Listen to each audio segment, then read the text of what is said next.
throws an interception at the 50-yard line into the hands of Zeffley, who had just come into the game, and he takes it to the 31.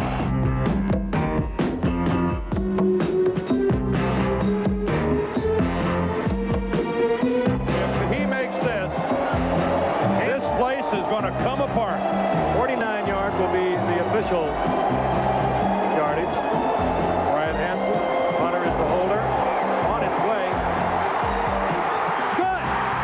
No time remaining. The Saints have won on a 49-yard field goal by Morton Anderson.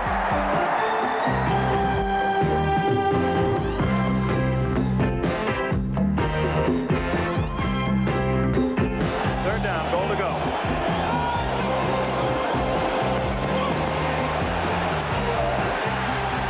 Look at that agility. That's something special right there. Jimmy Giles, the receiver.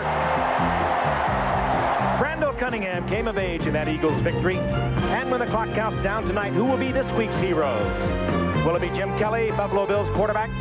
Kelly is the leader of the Bills offensive unit, a big, strong, resilient quarterback who has the deep arm and the soft touch. Last week, Kelly, down by 17 to Indianapolis, brought the Bills back for a victory. Or tonight, will it be the Jets' Mark Gastineau? His is a compelling and at times bizarre comeback story. In any event, through 6 games, Gastineau led the AFC in sacks. Stick around, a critical AFC East matchup tonight as the Buffalo Bills meet the New York Jets on ABC's NFL Monday Night Football.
ABC's Monday Night Football, brought to you by Ford and your Ford dealer. Have you driven a Ford lately? By Budweiser, Beechwood Age for that clean, crisp taste. This Bud's for you. And by the U.S. Armed Forces. It's a great place to start.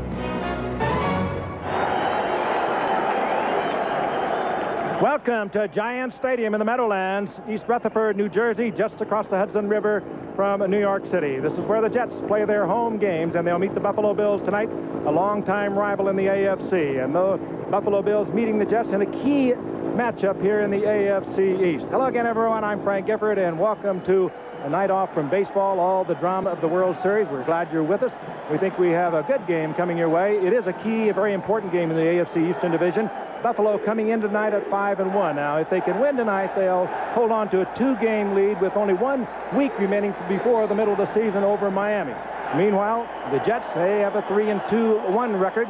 They started off horrendously against New England. They lost big to New England. Then they came back and won 3 in a row. Then they had a 5-quarter tie with Kansas City, and they lost big again last week to Cincinnati. Joe Walton, I think, does not really know what kind of a team is going to show up, who they're going to show up tonight, what are they going to be when they go out there to meet the Bills tonight, and I think he's a little bit concerned about that. We, however, know who has shown up in our booth, and he's with us tonight back from the Baseball Wars, Al Michaels. We put on our patches, Al. We're ready for your return, but seriously, super job. Thank you very much. Good to be back. We go from the Mets to the Jets, and as you put it, Frank, you never know what you're going to get with the Jets.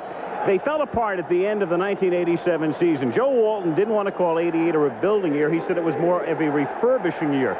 The fans thought it was going to be a disastrous year after they were blown away on opening day 28-3. But right now they're 3-2-1. However, they come into tonight's game with a very short deck. Mickey Schuler will not dress tonight. Pinch nerve in his neck. Schuler in the first 6 games had caught 35 passes, tied for the conference lead. So a big part of their offense is gone tonight.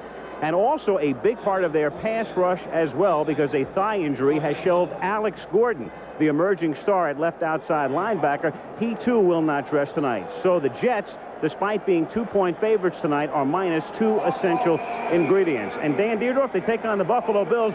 The Bills have to be feeling real good about themselves, 5-1, especially after their performance last week, down 17-0 against Indianapolis, and then that brilliant second half. Well, down 17-0, Al, booed at home for the first time in a long time, and it hurt them, and they responded with really a high caliber of play. And this is a Buffalo Bills squad you have to keep in mind. They haven't been in the playoffs since 1981. They haven't had a winning season since 81. That's when Chuck Knox is the coach, Joe Ferguson is the quarterback, Joe Cribbs is a running back, and it's a whole different club now. It's Kelly, and it's Cornelius Bennett, it's Conlon, it's Bruce Smith, but they're all young. They need to learn how to win big games. I think last week was a big step, and here tonight before a national audience, their old nemesis, the New York Jets, at 5-1, I think this is a hurdle that if the Buffalo Bills can get over, they're certainly on their way to the playoffs.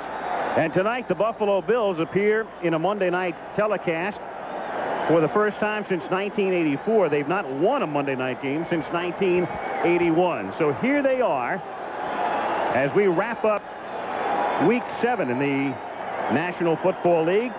The Bills and the Jets on top. There's Miami at 4-3, knocking off San Diego yesterday. New England rebounding and knocking off Cincinnati after they were destroyed by Green Bay the prior week. And Indianapolis favored by many to win the division. Mired in last place, the Colts are 2-5. So the Buffalo Bills to kick off, and Scott Norwood, who's having a brilliant year and has been instrumental in 3 of their victories, to kick off. As the Jets receive, JoJo Townsell has been bothered with a hamstring pull, but there he is, number 83, along with the defensive back, Bobby Humphrey. So a very big game for the Jets, because there's a huge difference between being a half-game back and 2.5 back. And, of course, a loss would drop them behind Miami and into third place. So from the Meadowlands on a beautiful night, here we go. Townsell takes the kick at the 5. Out past the 20, and then taken down at the 28-yard line. The tackle made by Sherman Colcroft. So now the Jets. And Ken O'Brien leading the Jets, part of that class of 83, one of 6 quarterbacks drafted in the first round in 83. And, of course, another of the 6 was Jim Kelly. And offensively, they begin tonight with Freeman McNeil and Roger Vick as their running back, and a double tight end setup with Schuler not starting and not even in uniform, Dunn and Griggs, with Toon, number 88, going in motion on first down. And O'Brien going right to the air and nearly has it picked off at the 41-yard line by Nate Odoms. He was right there and couldn't hold on. So the Bills blow a golden opportunity at the outset, and O'Brien gets a major break on the first play of the game.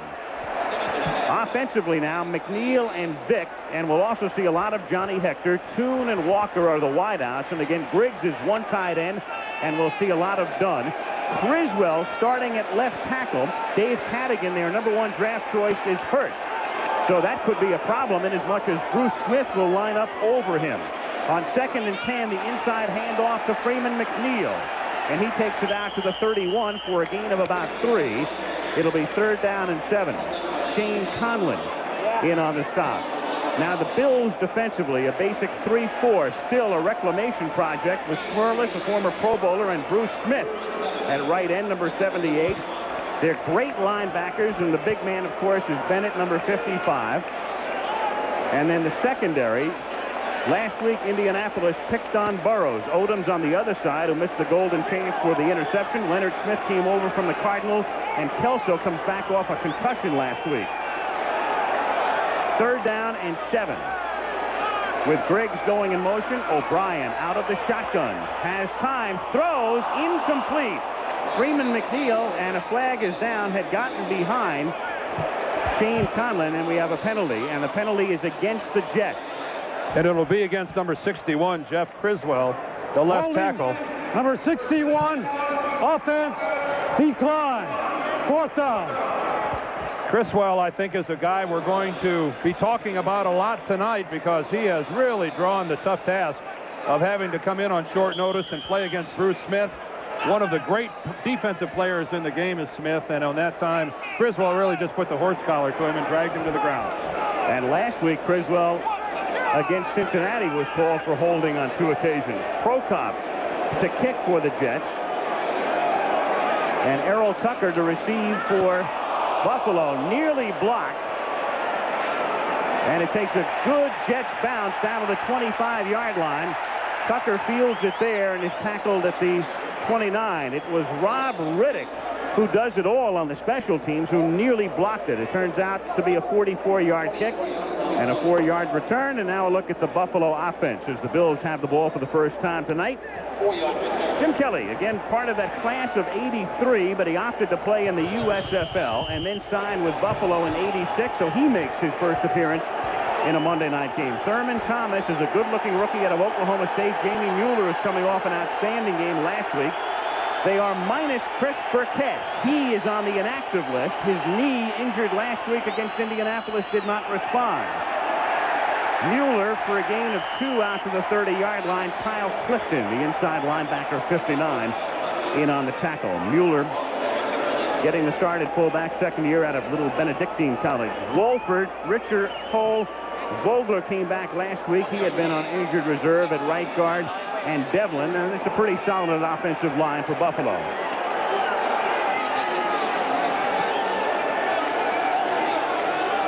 At the 30-yard line, 2nd and 9.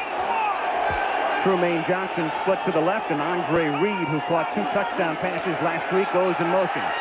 Kelly to throw over the middle to Reed, and he gets tackled at the 34-yard line. Andre Reed making his 36th catch of the year. He now leads the conference, breaking the tie with Mickey Schuler, the inactive Jet.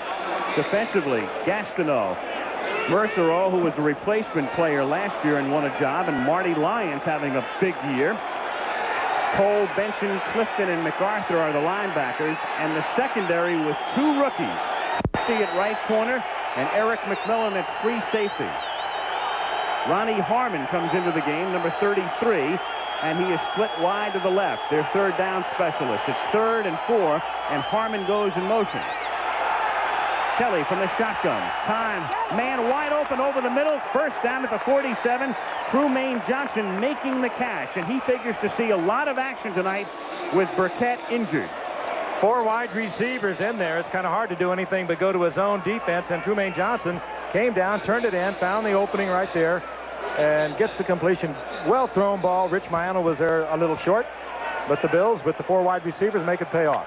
I think you make a good point there, Frank. With the 4 wide receivers, they really dictate zone coverage, and they run the routes accordingly, and that time Trumaine Johnson effectively broke it off just about 2 yards underneath that deep umbrella.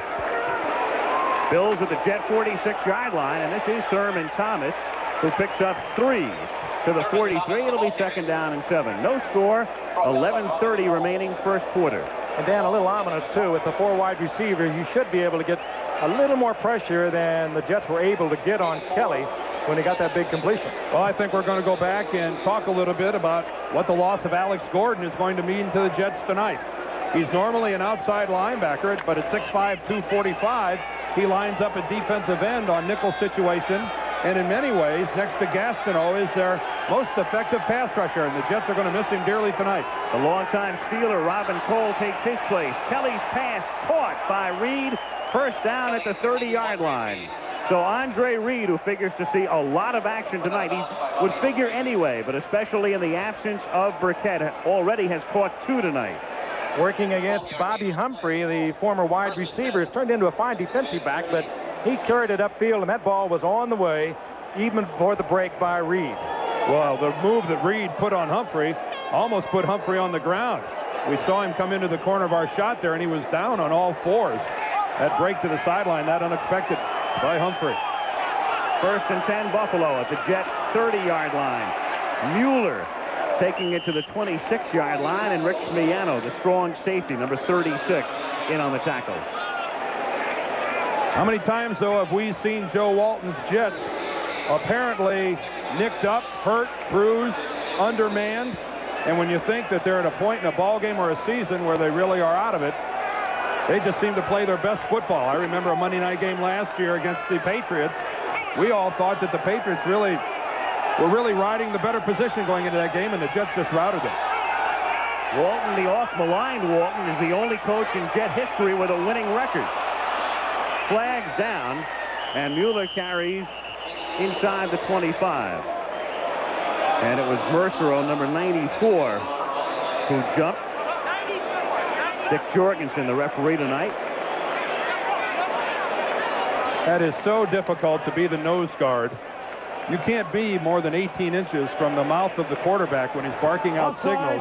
Number 94. Watch Jim Kelly barking out the signals, and you can see Mercero, who just a couple of feet away, and when a quarterback turns up the volume and really gives it a little inflection, it's really quite often that it's the nose guard that flinches and falls across the ball like that. And most defensive linemen, even this early in the game, they think they have a rhythm of it. A lot of quarterbacks are repetitious. They'll go on the same count over and over and over, and Mercero perhaps just guessing with Kelly, and he gets to 5. Tough part of the field, though, to guess. 2nd and 1 at the 21. And it's Mueller. And Mueller last week, early on in the game, fumbled. He thought that that would probably do it for him. He'd be out for a while, but Marv Levy put him right back in there. And he gained 70 yards on the ground and played a very big part in the Buffalo victory over the Colts. And, of course, all that offense was basically in the second half as they came back from 17 down. Mueller carried the ball 15 times last week. And he was even stunned. That graphic tells you Buffalo has really bogged down deep in enemy territory. And they are inside the 17, and some miscommunication and mistiming on that play, but still he turns it into a 3-yard gain, does Mueller. It'll be 2nd down and about 7. Frank, I think it's Monday Night Football that causes problems between quarterbacks and running backs in trying to execute a simple handoff. I think back to last week and the problem that the Eagles had in trying to just get the ball into the hands of a running back. They must have fouled up 5 or 6 times. They'll tell you no, but you kind of wonder about it. The Bills have been off Monday Night Football for a long time.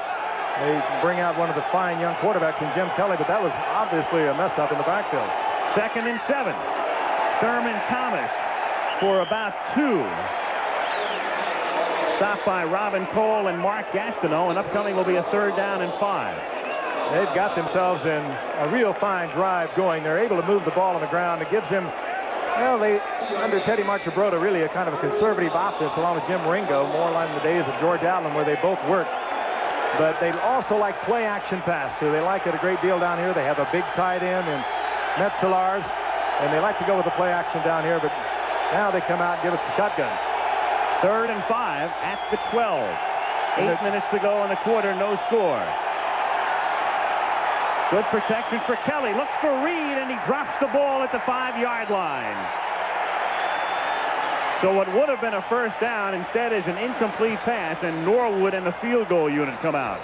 One of the interesting things the Jets did there, they went it with 5 defensive linemen. That may be some of their compensation for the loss of Gordon, but really ineffective with a pass rush.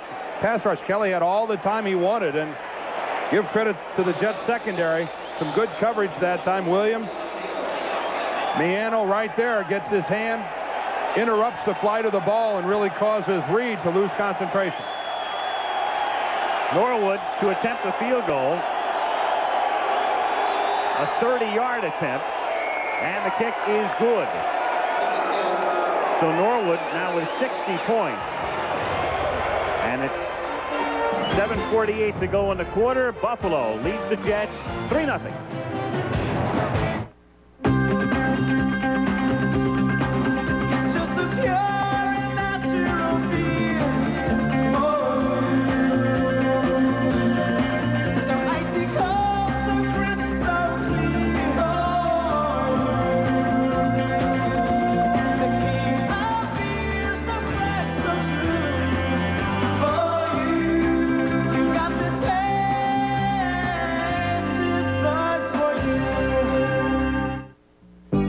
When it comes to owner loyalty, every domestic and import car division takes a backseat to Ford, because Ford owners in households all over America have proven their loyalty to Ford by buying another Ford. Winning the world.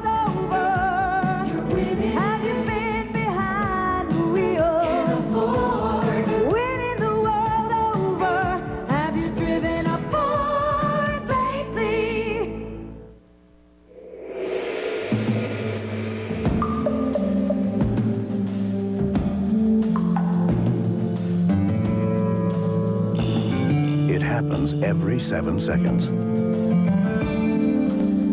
Every 7 seconds of every hour of every business day, America puts another new Epson computer or printer to work. It's true. When you've got an Epson, you've got a lot of company. 7:48 to play, first quarter at Giant Stadium, East Rutherford, New Jersey. It was a gorgeous day in the New York area today. Beautiful night. Full house here. Yesterday, a full house as well looked on as the Giants beat the Detroit Lions 30-10 at the Meadowlands. 3-0 Buffalo with Norwood to kick off. Great weekend for the NFL. Record-setting weekend around the league. 930,000 tickets sold. That's an all-time record for one weekend. Norwood's kick is taken at the 11-yard line by Kurt Sohn. And Sohn brings it back out to the 26. Stopped by Scott Radisick. And Walton with some final words, some parting information for O'Brien. And there it is, the new all-time record for one weekend's attendance. All of this in the middle of a wild World Series in quite an October. And of course, that 934,000 incorporates the crowd here at the Meadowlands tonight. But that's well ahead of a 66,000 per game average around the NFL. Things are alive and well.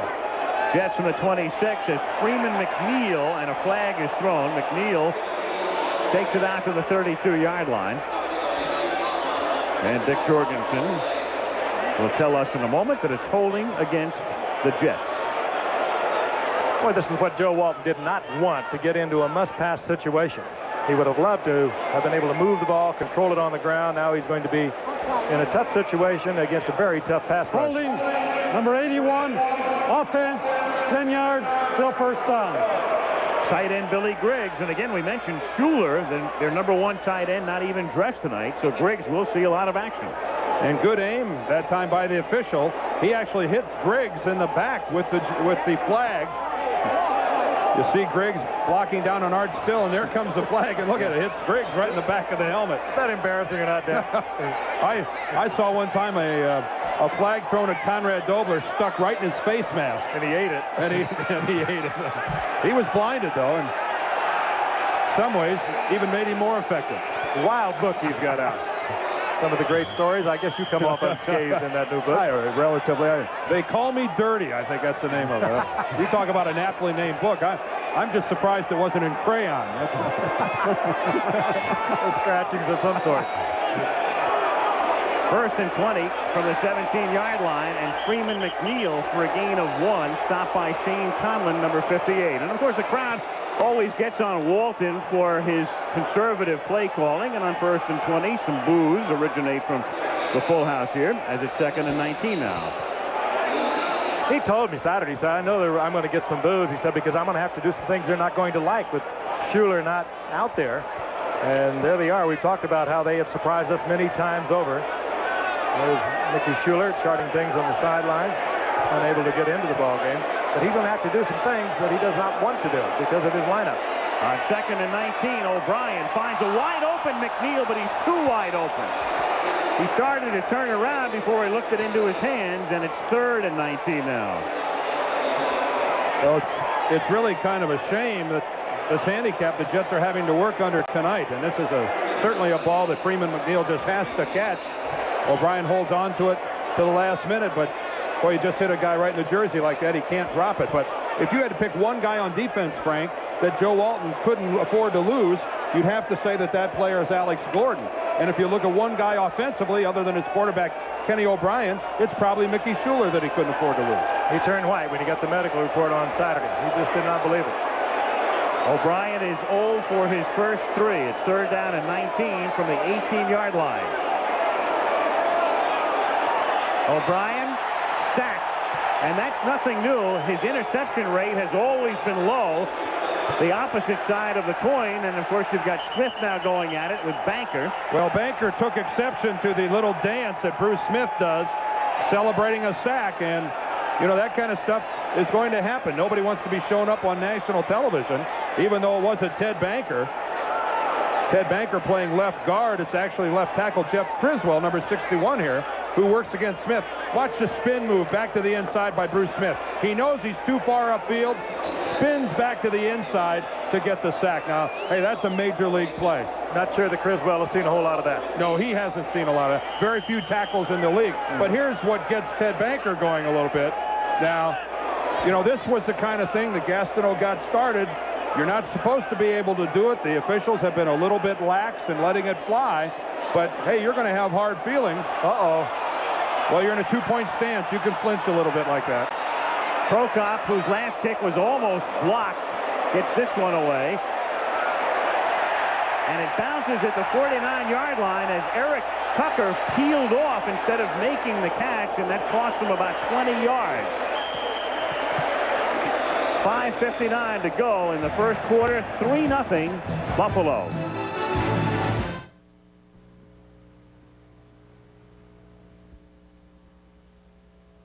What do you think of the Ford Festiva? It's big.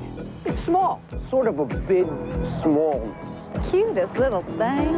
Festiva gives you features like a roomy interior, 660 powertrain warranty, sometimes even your own parking space. So it's big and small. How about Festiva's price? It's small. Small. It's nothing. Ford Festiva. Call it big, call it small. Call it yours for only $56.99. Have you driven a Ford lately? At UPS, we're changing the face of the international delivery business. Because now, UPS delivers to every country in Western Europe, the Pacific Rim, Down Under, and Canada. And because we're so efficient, we can deliver your international parcels and documents for fewer francs, yen, or drachmas than other companies charge. And let's face it, a drachma saved is a drachma earned. UPS, we run the tightest ship in the shipping business. Tony, what are you eating now? Fruitful Brand? Yeah, it's peaches and raisins. Hey, Tony, that looks good. It is. It's Fruitful Brand. It's apples and dates. You just said it was peaches and raisins. Well, it was. Don't lie to your father. Well, now it's raisins, apples, and dates. Didn't you just tell your mother? Hey, it is apples and dates. Give me the box, Rosa. I'll decide. Only Fruitful Brand has so many fruits, you get a different fruitful combination in every bite. It's peaches, raisins, and dates. So I take Kellogg's Fruitful Brand. It's never the same bite twice. For this flashback, let's go back to the pre-merger days. The AFL championship game in 1964. Jack Kemp was the quarterback then for the Buffalo Bills. Now the congressman hitting Glenn Bass here. One of the highlights in a 20-7 Buffalo victory over the San Diego Chargers to win the AFL title.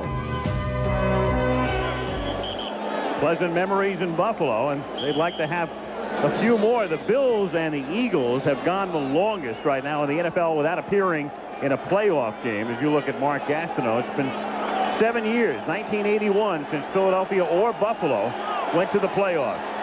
Buffalo hasn't had a winning season since going back to Chuck Knox in '81. Buffalo takes over first and 10 from the 35-yard line, and Kelly airs it out for Reed. He makes the catch down the sideline. Touchdown, and no flag. He beats Humphrey and Miano.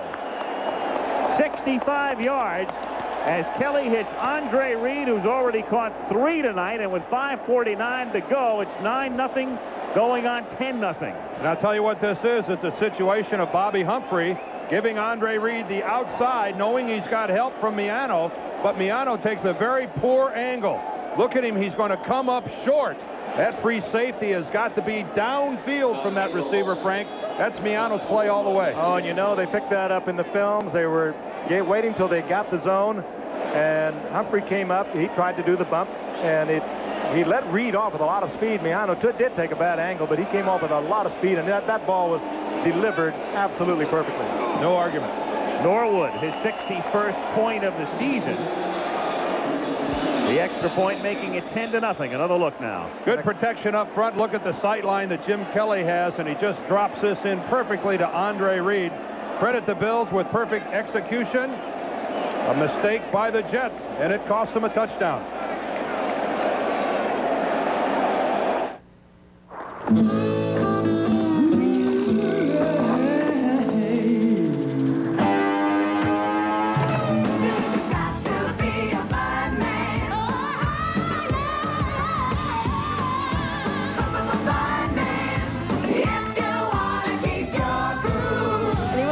a nice cold bud? Then where does she come from?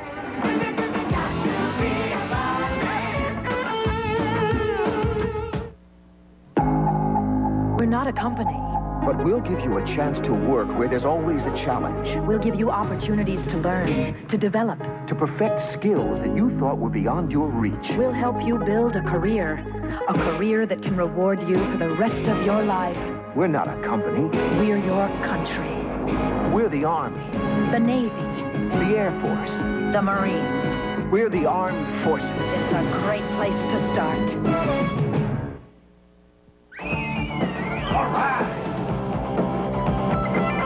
Right now, having fun in a Ford Ranger is a whole lot easier to do. Get up to $500 cash bonus on the best-selling compact truck in America, the 1988 Ford Ranger. It hurts, sinus pressure, and headache. It really hurts. Sinutab combines the painkiller and Tylenol with the decongestant and Sudafed to give you more than either one alone. It stops the pain. Sinutab stops the pain. Tomorrow, an ABC News exclusive on a new attempt to swap American hostages for U.S. arms to Iran. Watch ABC's World News Tonight with Peter Jennings. Humphrey on the left, Miano on the right, the two men beaten by Reed. The Bills were taking some heat because a lot of people felt they didn't have enough speed at wide receiver. They needed to go out and perhaps trade for the type of receiver you'd call a burner. Reed answered his critics last week. He caught a 58-yarder in the victory over Indianapolis, and tonight exceeds that with a 65-yard touchdown reception. Buffalo on top by a score of 10-0 as Norwood kicks off for the third time in the game. Fielded at the 13 by JoJo Townsell. Flag goes down as he brings it back out to the 26, and Hal Garner makes the tackle. Let's take a look at the touchdown again. Here's Andre Reed, who's going to run nothing but a simple fly pattern. Bobby Humphrey's going to give him the outside, but here's safety Rich Miano. Now watch his angle as he drops back. Humphrey's going to give Reed the outside, knowing he has help from Miano. But right here is where Miano makes a mistake. He's going to come flat when he ought to go deep on that play. Watch how he underestimates the speed of Andre Reed. Give the Bills credit for a well-executed play, but I think Rich Miano just made a mistake, not realizing how fast Andre Reed really is. Good read by Kelly, too. Had Miano got over there to cover Reed, he had Metzelar's underneath, and he would have picked him up for a big gainer. The penalty was against the Jets for an illegal block thrown by John Galvin, and that moves the start of this drive back to the 12-yard line. 5:41 to go, first quarter, 10-0 Buffalo. Fake draw, McNeil stays in the block, and O'Brien slings one out. A flag goes down. The catch is made by K.D. Dunn, the number 3 tight end, who goes out of bounds at the 38, and a marker at the 25. The Bills in a defense, and they're going to stay in that defense with Mickey Schuler out of the offense. They're going to cover that tight end with a linebacker. Holding. Number 50. Holding. Defense. Decline. First down. Billy Griggs was picked up on that coverage, or K.D. Dunn picked up on that coverage by Bentley, inside linebacker, and I'm sure the Bills are going to try to get away with that all night long and double cover on the outside, Walker and Al Toon. But if they keep coming back to their tight end, Griggs and or Dunn, then they're going to have to get out of that and put the strong safety on him. But right now, they're trying to get away with the linebacker. That's Dunn's first catch of the year from the 38-yard line. The fake to Vick. He stays in the block. Good protection, and Toon leaps up but can't make the catch. Good coverage that time from Odoms, number 37, and Mark Kelso, the free safety, 38, helping out as well. You saw the reverse of what we saw a short while ago. You saw Kelso over there helping Odoms. Odoms bumped at the line of scrimmage, and then he just dropped with Al Toon all the way. But that was the absolute best coverage you could get out of that zone they were in.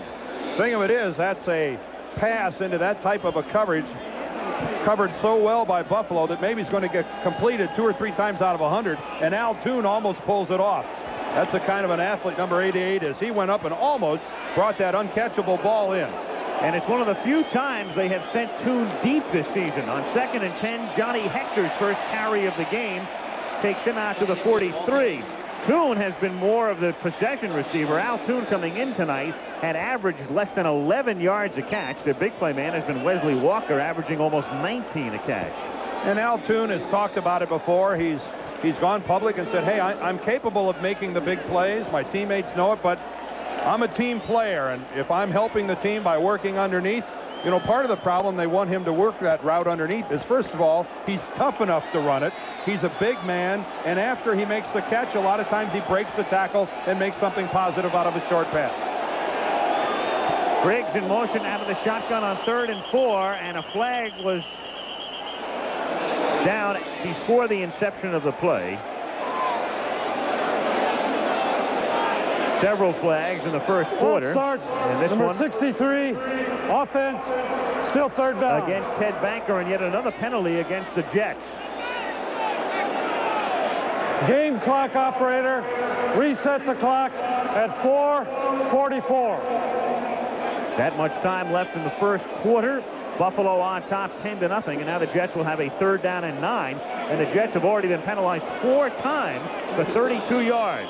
And a 3rd and 9 is a whole lot different than a 3rd and 4. Joe Walton, who calls all the plays, sends the play in with Freeman McNeil. So far, they've been double covering both the outside receivers, Toon and Walker. He does leave the tight end available for the linebacker. Toon and Walker are both sent to the right. O'Brien looks that way, finds nobody open, and then is down to the 36-yard line. And we mentioned before, he doesn't throw very many interceptions, and the flip side is you take a lot of sacks. He eats the ball a lot, is what it amounts to.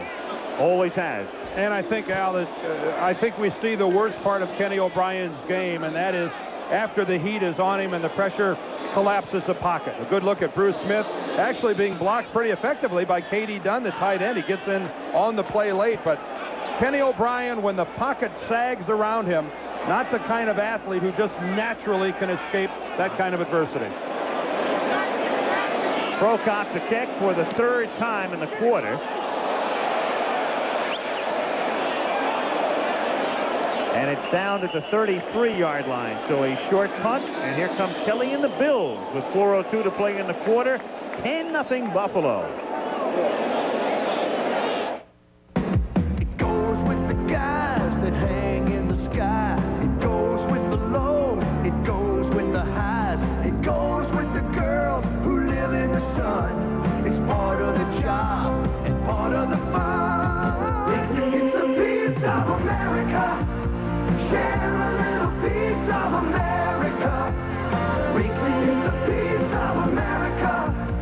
Share a little piece of America. It goes with the boys that play in the dirt. It goes with the joy. It goes with the hurt. It goes with the men you can't fix in. It's there when you lose and there when you win. It's a piece of America. Share a little piece of America. It's a piece of America. Share a little piece of America. Triple jump checkers is what we're going to play. You gotta scratch off the right squares, but anybody can win. And do you know what you can win? What do you win? I'll play, but I want to know. We can win a Pontiac Grand Prix. Oh, yeah. That's Motor Trend's Car of the Year, 1988. I won a Grand Prix. To win $1 million. On the Carnival Cruise. You know, nobody ever wins these, isn't it? James won $100 last week. Look, I'll show you can win, all right? You got it. All right. Play triple jump checkers at Burger King. Last year, the 49ers handed Chicago one of their worst defeats ever. Now the Bears want revenge on ABC's Monday Night Football next week.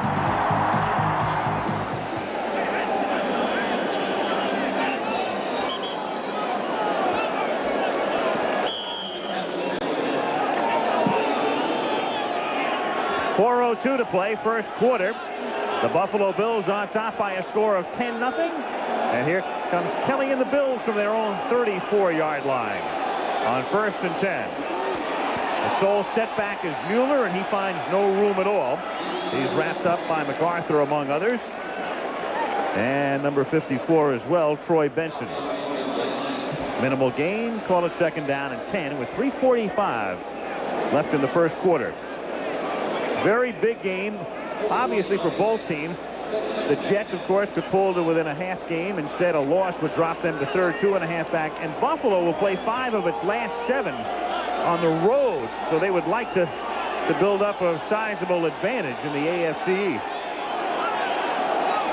2nd down and 10 from the 34-yard line. Kelly is under pressure, but dumps it off and nearly has it picked off at midfield. No receivers in the area. And Eric McMillan almost had the intercept. 3rd down and 10. It looked like Jim Kelly was a little surprised by how quickly the Jets penetrated. It was a designed rollout, and he got a little bit to the outside and really got lucky. That could have been the big play the New York Jets were looking for. MacArthur, the guy in there putting the heat on Jim Kelly. And right now the onus, I guess unfairly, has fallen on the Jets defense. Their offense is doing nothing. It's up to them to try to make a big play, make something happen. Kelly from the shotgun on 3rd down and 10. Protected well. It's tipped and then caught.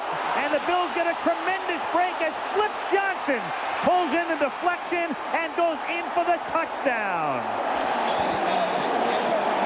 So after the near intercept, Carl Howard with the tip, and Flip Johnson scores the touchdown. Flip Johnson in the game tonight because of the injury to Chris Burkett. Just happened to be there. Carl Howard went for the ball into the air, went right into the arms, and the big break that we were talking about for the Jets has gone to the Bills. Well, Johnson is not even the intended receiver. The intended receiver is about 5 yards towards the middle of the field. Johnson's just running a pattern against James Hasty and really handcuffed pretty good, but there's Howard's bat. They were trying to go to Rob Riddick. And Flip Johnson just standing there, a spectator on this play, if you will, right there, and that's just about as bad as it can go for the New York Jets. Awful night sometimes just to be in the right place. That is the first reception of Flip Johnson's career. He was on injured reserve last year. He gets a break tonight because Burkett is inactive. Not a bad way to make the first catch of your career on Monday Night Football for a touchdown. And you talk about things just going horribly bad for the Jets. Hasty has good coverage on the inside. Howard has superb coverage on Riddick. He just isn't capable of pulling it in. I mean, that might have been a touchdown the other way for the New York Jets. Howard looked like he was trying to spike it. I don't... and look at the Buffalo Bills, down 17-0 last week, and here they are this week, quickly up 17-0. There it is again, but for Joe Walton and the Jets, they're in the position they absolutely did not want to be in, and that is trying to play catch-up with a tough defensive team with Cornelius Bennett and Bruce Smith, Smirlis. They are going to feel the pass rush. Not only that, but the Jets really don't have the type of offense that can explode and score a lot of points that quickly. 17-0 Buffalo. Marv Levy has to feel very good about things. You go back to the 2-minute warning last week when they trailed 17-0 against Indianapolis. They played an almost perfect 32 minutes, and tonight, out they come, and in the first 12 minutes of the game, lead 17-0. And Kelly already with 166 yards in the first 12 minutes of the game. And keep in mind that Kenny O'Brien 1 for 5. A couple of those are dropped balls. I think of the one that he threw perfectly to Freeman McNeil that he dropped. And that's the only thing that's gone wrong for Buffalo tonight. Right. The football fell off the tee. You think Bruce Smith and Cornelius Bennett and Shane Conlon and Darryl Talley aren't tossing a few more coals into the boiler? Well, they're tuning the wires right now. You know that. They're going to turn it loose. They'll just disregard run. They may disregard Kenny O'Brien.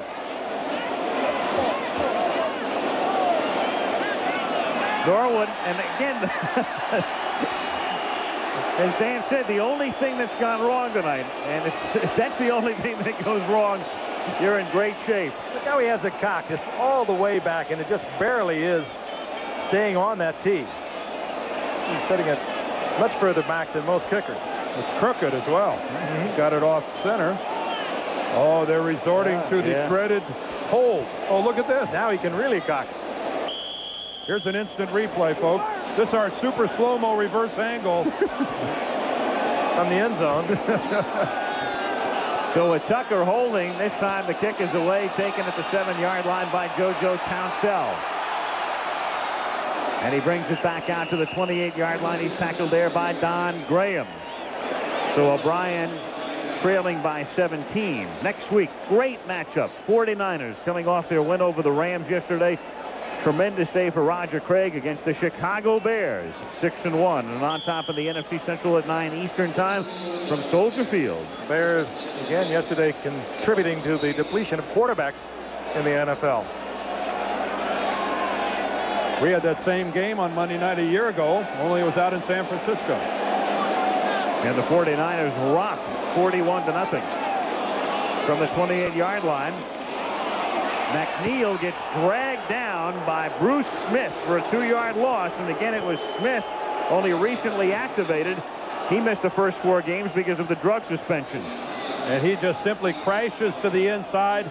Criswell, I think, even sensed that he was going to the inside, but Bruce Smith, physically no match for Jeff Criswell. And all I can think about is last week's game with Reggie White.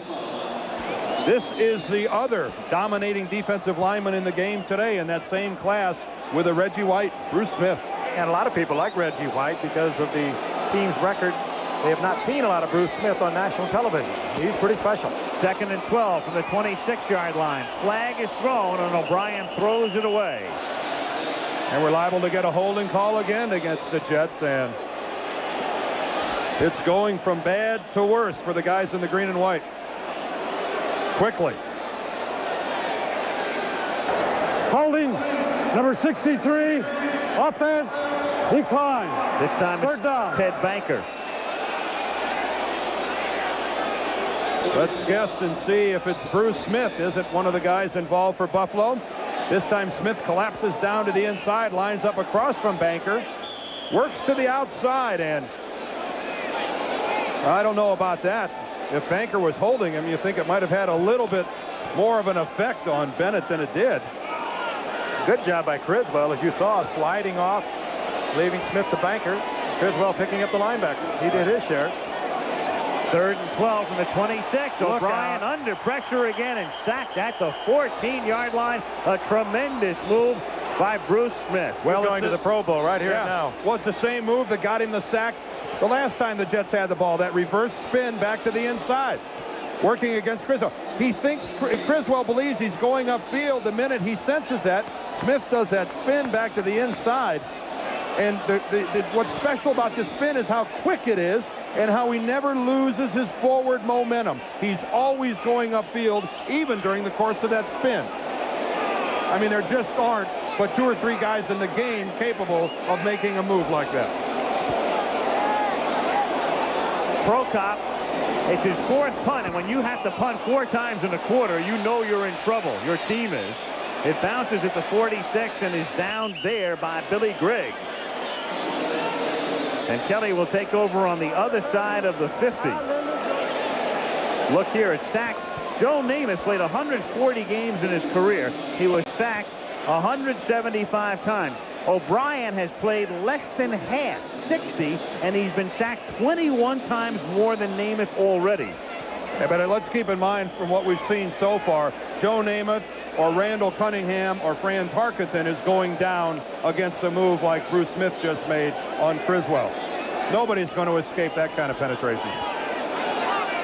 From the 46-yard line, the Bills on top 17-0. Kelly stepping up and stepping out and sliding down at the 39-yard line for a gain of 7. And the way things are going, the rallying cry for Joe Walton at halftime might be remember the Raiders 3 weeks ago when we had a Monday night game in which Denver was out in front 24-0 at the half. And the next thing you know, the Raiders were not only back in the game but had won it in overtime. Unfortunately, what we watched with the Jets on that last series is exactly what we talked about. They've got themselves in a position where they have to throw. The Bills know that, and they just can't handle that pass rush. 2nd and 4. And the first carry of the night here for Ronnie Harmon, who is their 3rd down specialist. They like to use him as a receiver. He doesn't carry the ball all that often.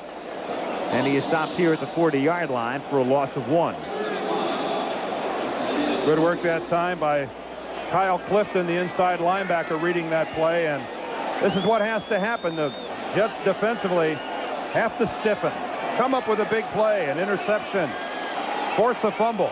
That's the only way they're going to get back in this ball game. Make something special happen defensively. Shotgun on 3rd and 5 from the 40. They rush 5, but the protection is very good, and the catch is made by Reed. Already his 4th reception, and a first down at the 31-yard line with 16 seconds remaining in the first quarter. Jets bringing the blitz, and it forces the man-for-man coverage, and Reed once again wide open. Let's take a look at Mark Gastineau coming in with 7 sacks. Tried to take it on the inside, dealing with Mercereau, and picked off. Good pass protection, but again Reed got himself in single coverage. What Andre Reed needs, 7 catches tonight to tie for the lead in the NFL. He's well on his way. Roger Craig and Keith Jackson have each caught 42. A roll by Kelly. The catch by Metzelaars, the tight end, his first catch of the night, and that's another first down at the 13-yard line. And that will end the first quarter. All Buffalo. Totally Buffalo. End of the first quarter, 17-0 Buffalo. And we'll return to Giant Stadium after this message and a word from your local station.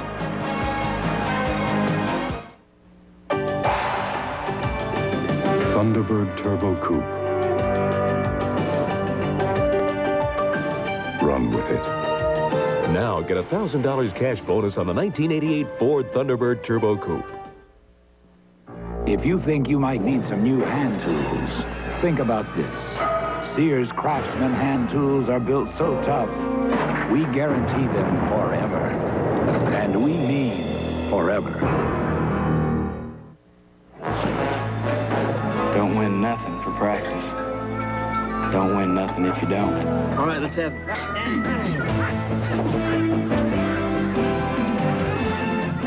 After a long day of hard knocks. That's right. Sure do. Head for the beer that goes down smooth as a mountain stream. Bush. Here, this one don't box so hard. Head for the mountains of Bush beer. This is ABC. For the Office of Supreme Court Justice, the Erie County Bar Association rates Jerome Gorski A Superior. Jerome Gorski, graduated from Niagara University and Georgetown University Law School. Jerome Gorski served as law clerk to Watergate Judge John Sirica. Jerome Gorski has a quarter-century of courtroom experience as a trial lawyer. This year, our leading choice for Supreme Court Justice is Jerome Gorski for all the right reasons. Reaction from Bills fans after the game on Nightcast.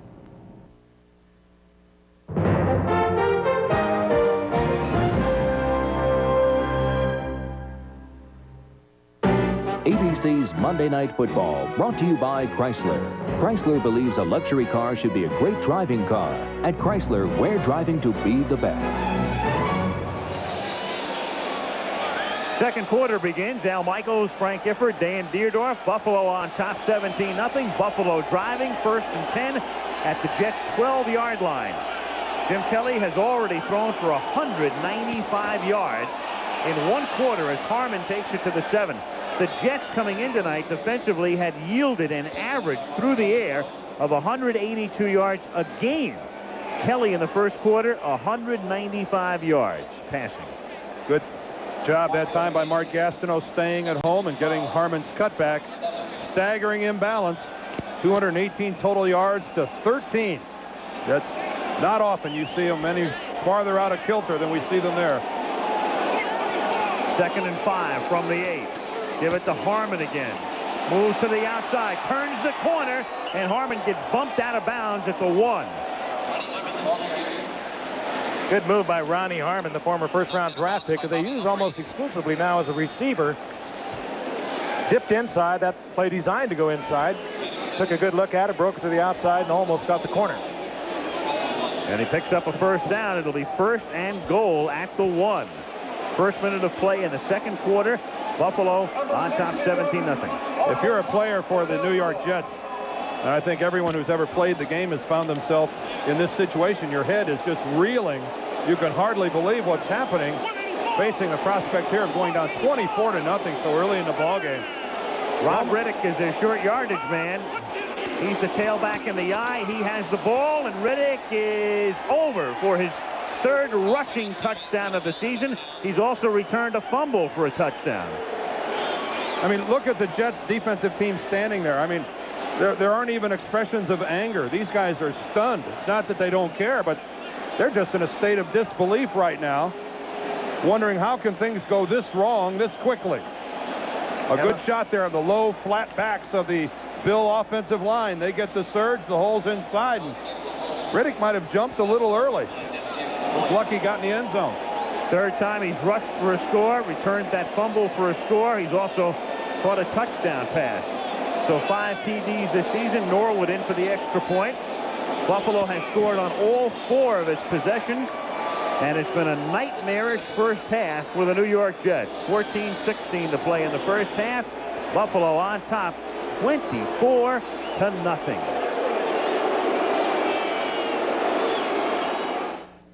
I hear General Motors is not happy. More and more, their owners find only one luxury car gives them everything. Chrysler New Yorker. V6, anti-lock brakes, the most advanced transmission, Ultra Drive, and Crystal Key. Better owner care than any GM sedan, even Rolls or Mercedes. What did Chrysler do to make GM unhappy? Everything. There's only one place for that original taste.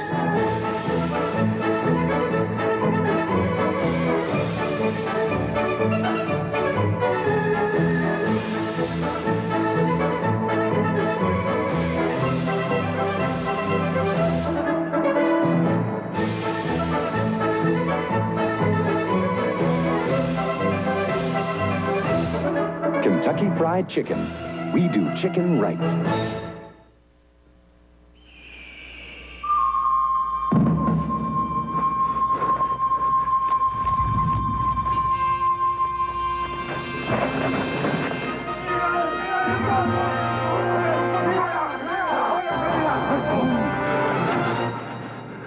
Great. But we wanted a Bud Light. Bud Light! If you want the great taste of Bud Light, ask for it. Now go get pizza. Bud Light. Because everything else is just a light. Mark Gastineau and the New York Jet defense being shredded through the first 16 minutes of the game. 24-0 Buffalo.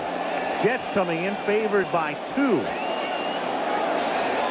Kenny O'Brien telling Joe Walton, how about if we work on the running game? Work on that clock. Very worried look on Joe Walton's face, as well it should be. Hostile crowd here, by the way. That says it all. That's one of those stats, and here's another one that translates directly to the scoreboard tonight. Those numbers don't lie. Norwood kicks off. This is Kurt Sohn from the 11-yard line. And the Fordhamite, whose Rams are 6-0 this season. A Fordhamite? Yes, the Fordhamite, as is our man Steve Hurd, our man for all season. The Rams are 6-0. I know they're the Rams, but I mean, is it technically correct to refer to them as a Fordhamite? Or are you just winging it? I'm just winging it, man. Absolutely. Oh, I'd love to back you down. Early to start winging, isn't it? Yeah, very early. I mean, what is it, 10 o'clock, huh? Game is less than an hour old, and it's 24-0 Buffalo. And the Jets somehow, some way, with their relatively conservative offense, will try to climb back in from the 24-yard line. O'Brien with a swing pass to Hector. And Hector picks up a first down as he moves out to the 35-yard line, and that's the biggest cheer of the night. Good call. It's actually a little screen, a one-man screen with Ted Banker out in front of it, and Banker gets the block for Hector, and he gets the first down. This is what you're really going to have to do if you're the Jets, because you can't just take a deep drop, try to go deep, because you don't have the time to do it. You're going to have to go with Kimmicks, high percentage short passes. Again, keep in mind, Mickey Schuler, the fine tight end for the Jets, is not in there, so the outside men, Walker and Toon, are drawing double coverage all night. That's the Jets' second first down of the game. Walker 85 in motion from the 35-yard line. Roger Vick takes it out to the 43-yard line, and Art Still, number 72, who's been quite a reclamation project, wore out his welcome in Kansas City. Frank Ange and the Chiefs coaching staff considered him a detriment to the team, but he played for Marv Levy when Levy coached there, and it's been a good year for him. I used to play against Art Still when he was in his prime in Kansas City, and there was a 2 or 3 year span where I thought he was the best all-around defensive end in the game of football. Played the run, played the pass, goal line. This guy could do it all. A real catch for Levy and the Bills. At the 43, it's second and a long 2. Hector escapes a tackle behind the line of scrimmage and then works his way out to the 44. It'll be 3rd and 1. Fred Smerlis, number 76, in on the tackle. Another guy, if you want to talk about an older ball player that might be playing some of the best football of his career, the old BC grad Fred Smerlis. Multiple Pro Bowls for the Bills, and as Marv Levy is quick to point out, he doesn't seem to understand why he's playing so well at this stage of his career. It helps when you put a couple of good men outside of him. We have not heard much from Cornelius Bennett, the linebacker, but he's a great one. But when you have a Smith on one side, a Still on the other, it's a little easier to play that tough spot, the nose tackle.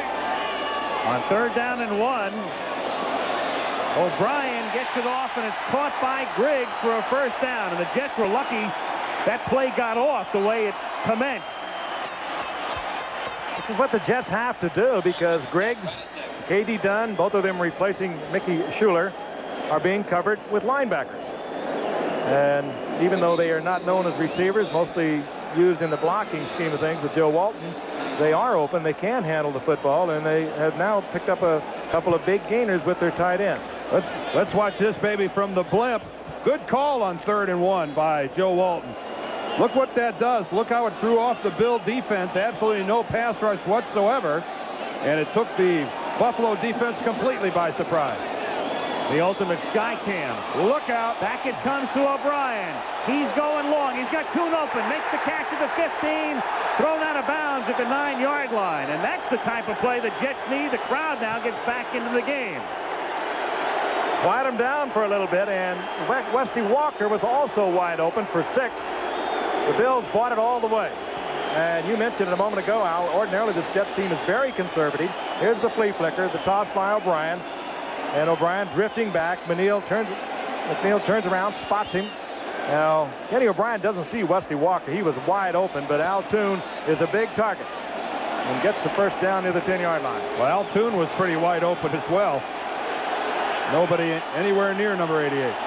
1st and goal from the 9, and the Bills have been very vulnerable in 1st and goal situations over the past 2 years, and O'Brien hits Toon, who takes it to the 3-yard line. And O'Brien is crushed by Bruce Smith. So dangerous when the right end gets loose, and that time Bruce Smith beats 2 New York Jets. Watch this, he's going to beat Criswell and Banker and come around, and look at that shot he puts on Kenny O'Brien. That's 285 pounds of Bruce Smith. Here's Toon again, little drift to the outside. Now he'll V it right back.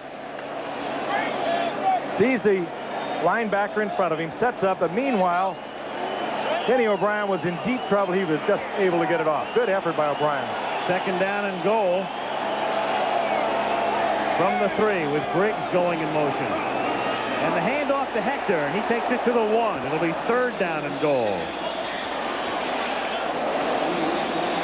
And a good drive here by the Jets. They're running some plays that are keeping the Bills a little bit off balance, and now that they're down in the must-do range, they're going to try to stuff it in. We mentioned how difficult it's been for Buffalo to stop the opposition 1st and goal. As you can see, this year team 6 for 6. Last year 13 of 14 getting into the end zone. So 19 of the last 20 drives when the opposition has had a 1st and goal has resulted in a touchdown. And the Bills call a timeout here as the Jets come up on 3rd and goal at the 1. So timeout with 9:39 remaining in the half. 24-0 Buffalo.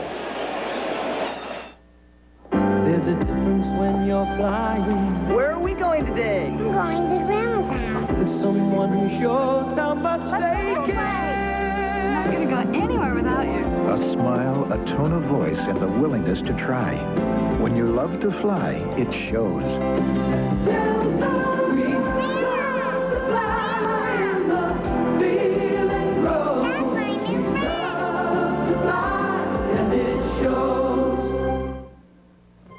beauty has its price. The cars on the left and right cost over $50,000. The car in the middle costs under $15,000. This is Chrysler LeBaron Turbo. And at that price, it may well be the most beautiful car in the world. LeBaron, beauty with a passion for driving. Up here, you catch him with experience.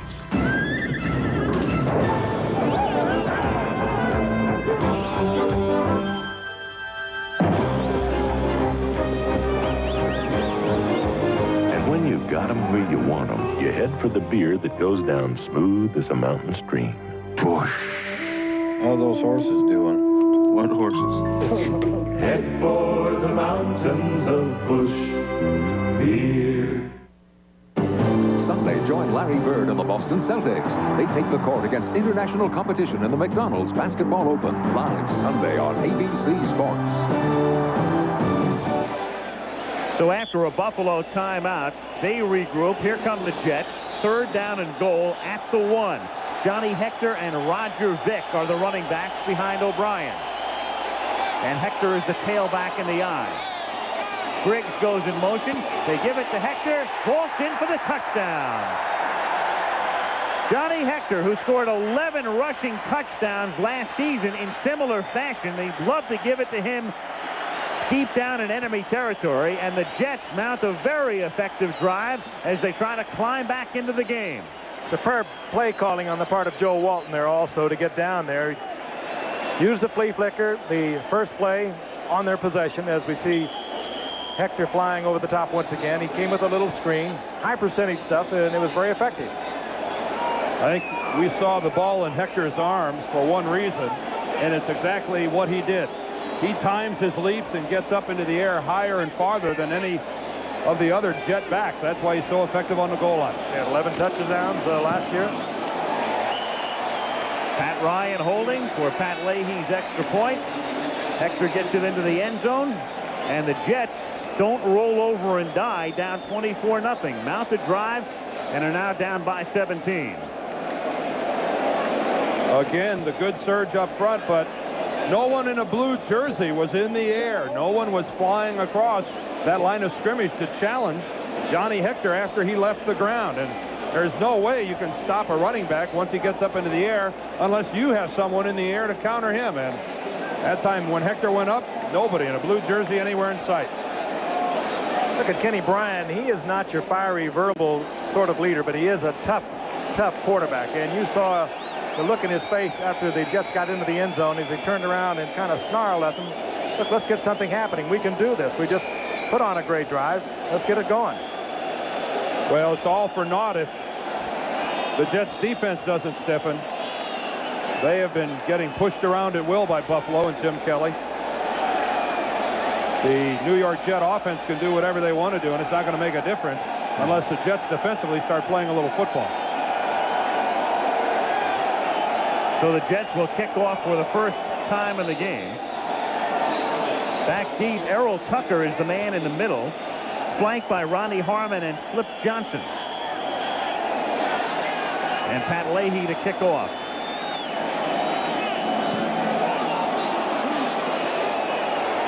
Tucker from the 3. Out past the 20. And returns it to the 30-yard line.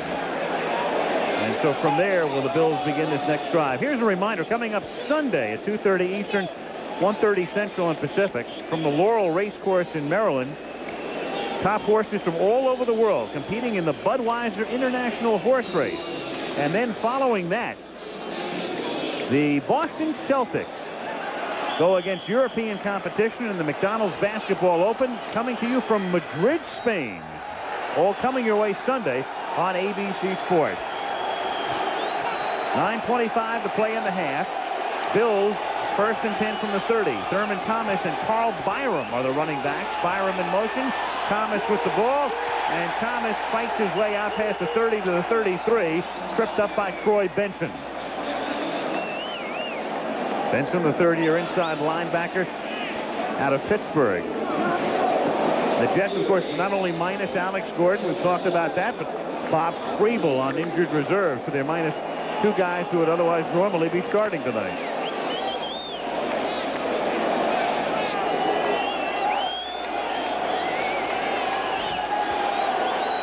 Second and 7 at the 33. Kelly protected well. Over the middle, Reed has another catch and another first down as he takes it out to the 47. And Dan mentioned how important it was for the Jets defensively to stop the Bills on this drive. But here they are out near midfield now, 1st and 10 again. Jets in another blitz, man for man. The rookie, James Hasty, all alone with Andre Reed. And look at that move they put on him, the crossing pattern. A lot of veteran defensive backs would have got caught up in that wash.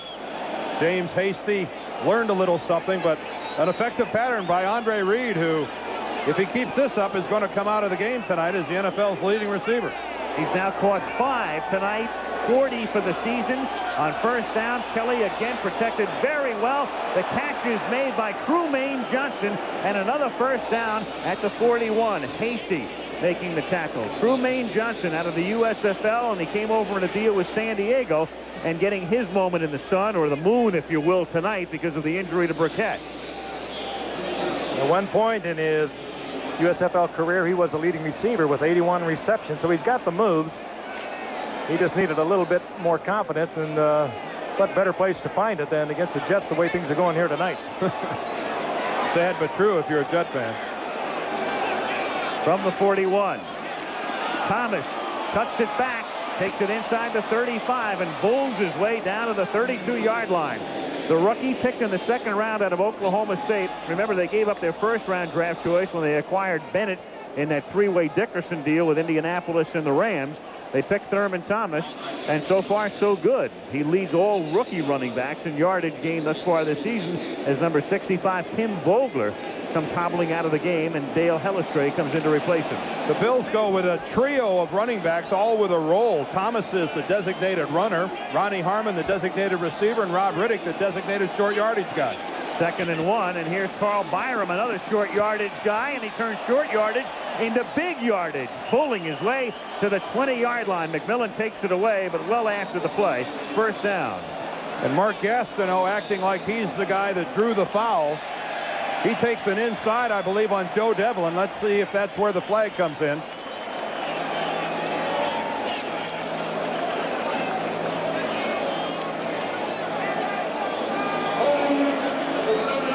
Offense, still 2nd down. That was Dale Hellestray. He just came into the game. Remember, Vogler went limping out, and Hellestray's first play results in the penalty.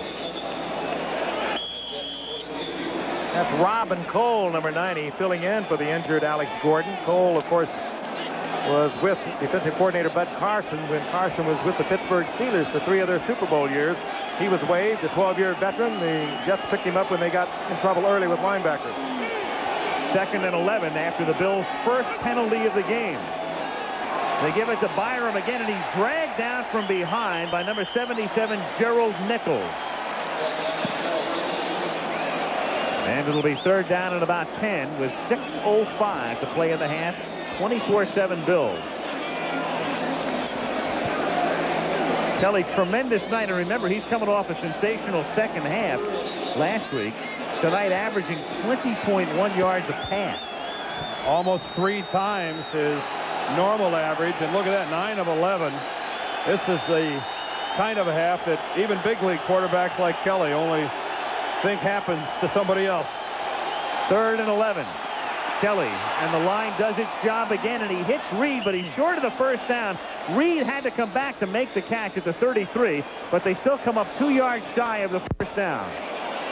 It'll be 4th and 2, or maybe 1 now. They spotted at the 32-yard line. And just good coverage, because the Bills gave Kelly enough time to move around, finally stepping back into the pocket, and it's going to be very close. Well, it's at that point in the field where the Bills have to consider, do we go for the field goal or go for the first down? It's really in that iffy area, but they've got the lead, and that's enjoyable if you're a Bills fan. IBM presents You Make the Call. Ken O'Brien of the Jets scrambles to his right until he is in the grasp of Buffalo defensive end Bruce Smith.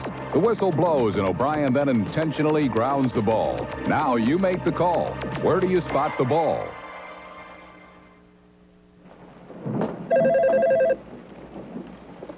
Hello?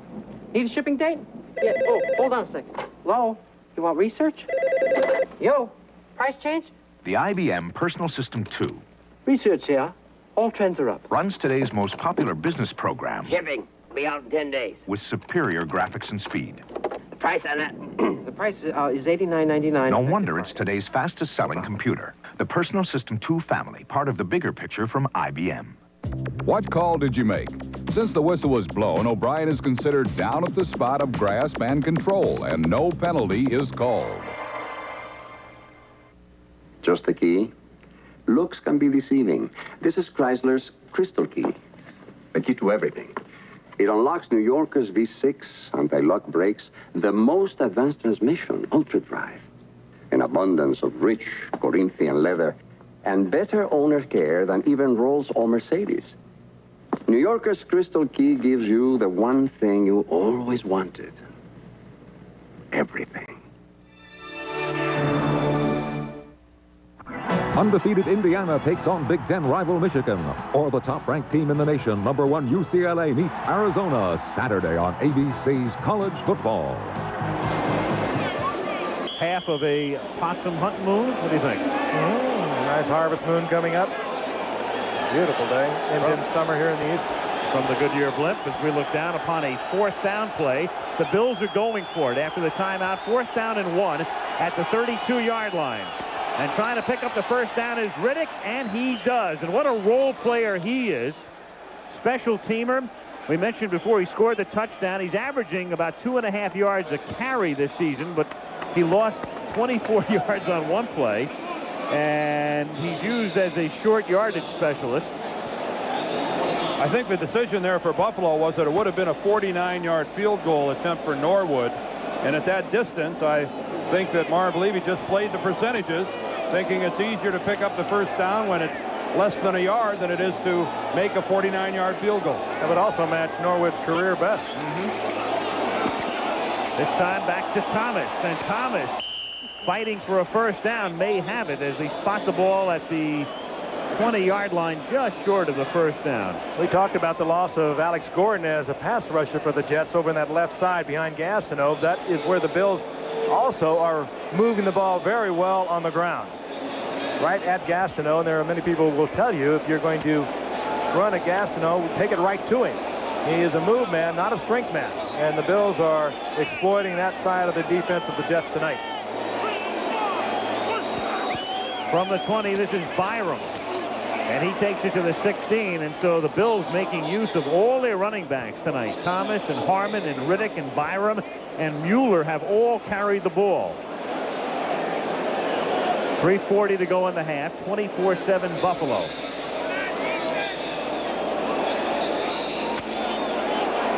The Meadowlands, no racing tonight. No, Andre Reed is doing it all over here. Right. They close the racetrack when either the Giants or Jets are home on a Monday. First down at the 16-yard line. Kelly going for it all and open in the end zone. Touchdown. I don't have to tell you whom. Andre Reed once again. 16 yards. And so after the Jets mount an impressive drive, and Dan talked about the importance of the Jets being able to stop Buffalo defensively, here come the Bills again going all the way down the field. How about double coverage? Clifton underneath and Bobby Humphrey back in the secondary, and Humphrey just looked mesmerized. I don't know what he's looking at. Andre Reed, he's got eye contact with him all the way, and when Reed makes his break to the corner of the end zone, Bobby Humphrey stands there like he's got his feet in cement. Wow, what a surgical drive that was, if you think back on it. On the ground, in the air. No pressure against Kelly. 7 catches for Reed tonight, so he's tied for the league lead with Keith Jackson of Philadelphia and Roger Craig of San Francisco. Extra point by Norwood is good. The Bills have been unstoppable, 31-7. Reed had 7 catches a week ago, 124 yards and a couple of touchdowns. Andre Reed lines up in the slot position right here. Here underneath is Clifton, right back and behind is Humphrey. But watch how nobody makes a play on Reed when he makes his break for the corner. He makes his out move, and Bobby Humphrey, for some reason, doesn't honor that outside break by Andre Reed and just leaves him all that territory. Credit Kelly with a soft touch on the ball to drop it in, and Andre Reed having a prime time night. And he just did get both feet down before he went out of bounds in the end zone. Well, it's got to be driving up defensive coordinator Bud Carson bonkers. They are getting beat physically, but they are also making major mistakes. The big one, of course, to Reed in the first quarter, splitting his zone, and again, you see Reed's coming down, sliding the right foot to make the contact. There's Bud Carson, one of the best around, but he has watched some major mistakes tonight, some errors of commission. He has watched his team yield a score on each of Buffalo's 5 possessions, 4 touchdowns and a field goal. Well, you go back to the second half of last week's game. In fact, just prior to the end of the first half, when the Bills mounted a drive to get back in the game against Indianapolis, and combine that with this first half, and the Bills have been spectacular over the last 4 quarters. Michael Harper, who was just activated before the game, returns the kick back to the 26-yard line. He is stopped there by number 99, Hal Garner. First and 10 at the 26 with 3:09 to go in the half. And we can tell you that college football comes your way this Saturday, 3:30 Eastern time. You'll see either Indiana taking on Michigan or UCLA, now number 1 in the country after the Miami loss to Notre Dame against the Arizona Wildcats. What a great week for college football. USC squeaking by Washington. They're number 3 now. O'Brien on first down, lofting it out of bounds. The intended receiver was Freeman McNeil. Leonard Smith with the blitz that time, and he decks O'Brien. And Leonard Smith loves to hit. Will he hit you, Dan? You know him well. And, of course, he came over here from Phoenix. We saw him against the Dallas Cowboys early in the season. And Phoenix desperately needed a cornerback. So they traded and gave up Leonard Smith. But one thing he will do, he'll put a load on you. He will. A lot of people think he's the hardest hitting strong safety in the league. And he comes right up the middle, and the Jets make absolutely no provisions to block him. And you give a player like that a free shot at the quarterback, and the guy who regrets it most is the quarterback. That time, Kenny O'Brien. Second and 10 from the 26-yard line. O'Brien hits Griggs, but for little or no gain. He's pushed back by Cornelius Bennett. And Bennett's been pretty quiet tonight. Well, he wasn't quiet during the week. No, he wasn't. They interviewed him and asked him how he compared to the likes of Lawrence Taylor, and he's very quiet, very subdued, but he said, to paraphrase what he said, I think I'm just as good because I'm Cornelius Bennett. I liked what Marv Levy said. We said, Coach, tell us something we can say about Cornelius Bennett. He said, say whatever you want and attribute it to me. He's that good. Say whatever positive you want to say. I'll say I said it. There's nothing he can't do. 3rd and 6.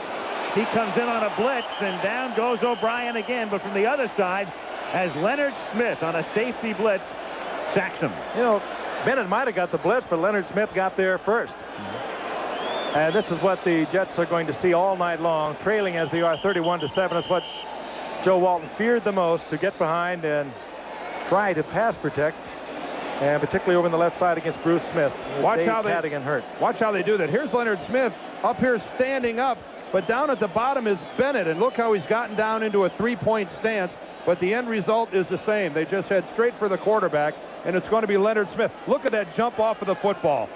That time it looked like Leonard Smith anticipated the snap count, got off directly on the snap, and I'm afraid Kenny O'Brien is really going to have to worry about protecting himself. I believe that's Ted Banker, the left guard, who was slow to get up and now is having trouble even making it over to the Jet bench. So on the left side, they're already minus Cadigan, who went on injured reserve today with a foot injury. Now Banker comes out.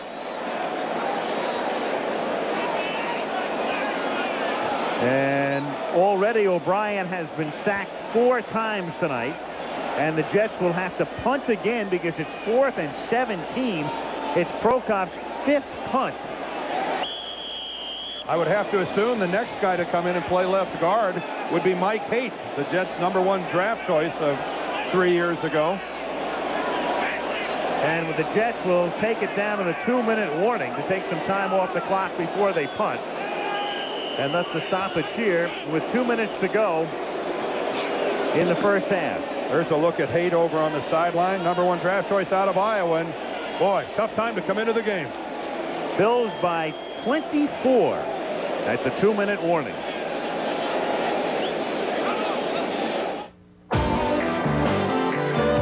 Attention, all men with noses.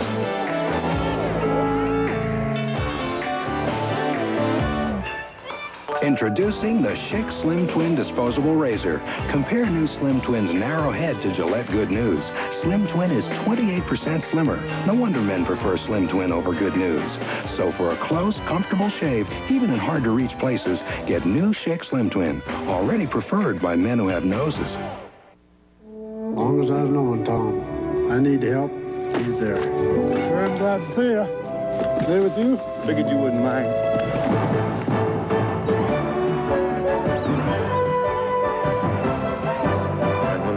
Strays rounded up, you head for the mountains, bush, and the beer that goes down smooth as a mountain stream. Sure owe you one. How about this in here?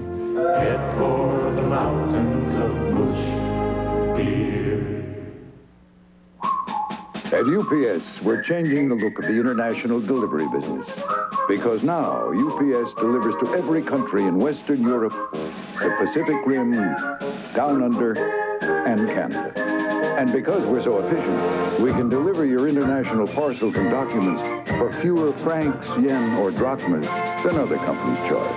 An accomplishment we feel deserves a little flag waving. UPS, we run the tightest ship in the shipping business. Joe Montana leads the 49ers against Jim McMahon and the Chicago Bears as 2 of the NFL's top quarterbacks take the field next week on ABC's Monday Night Football. So the Jets are ready to punt here with a 2-minute warning. 4th down and 17, Prokop's 5th punt. He stands at his own 5-yard line. And Errol Tucker to receive for Buffalo at his own 45. When the Bills get the ball back, they have 1 timeout left in the half. Good, high, deep kick. And Tucker fields at the 28, escapes 2 tackles there, comes out past the 40, and returns the ball to the other side of the 50-yard line. So they will start in Jets territory.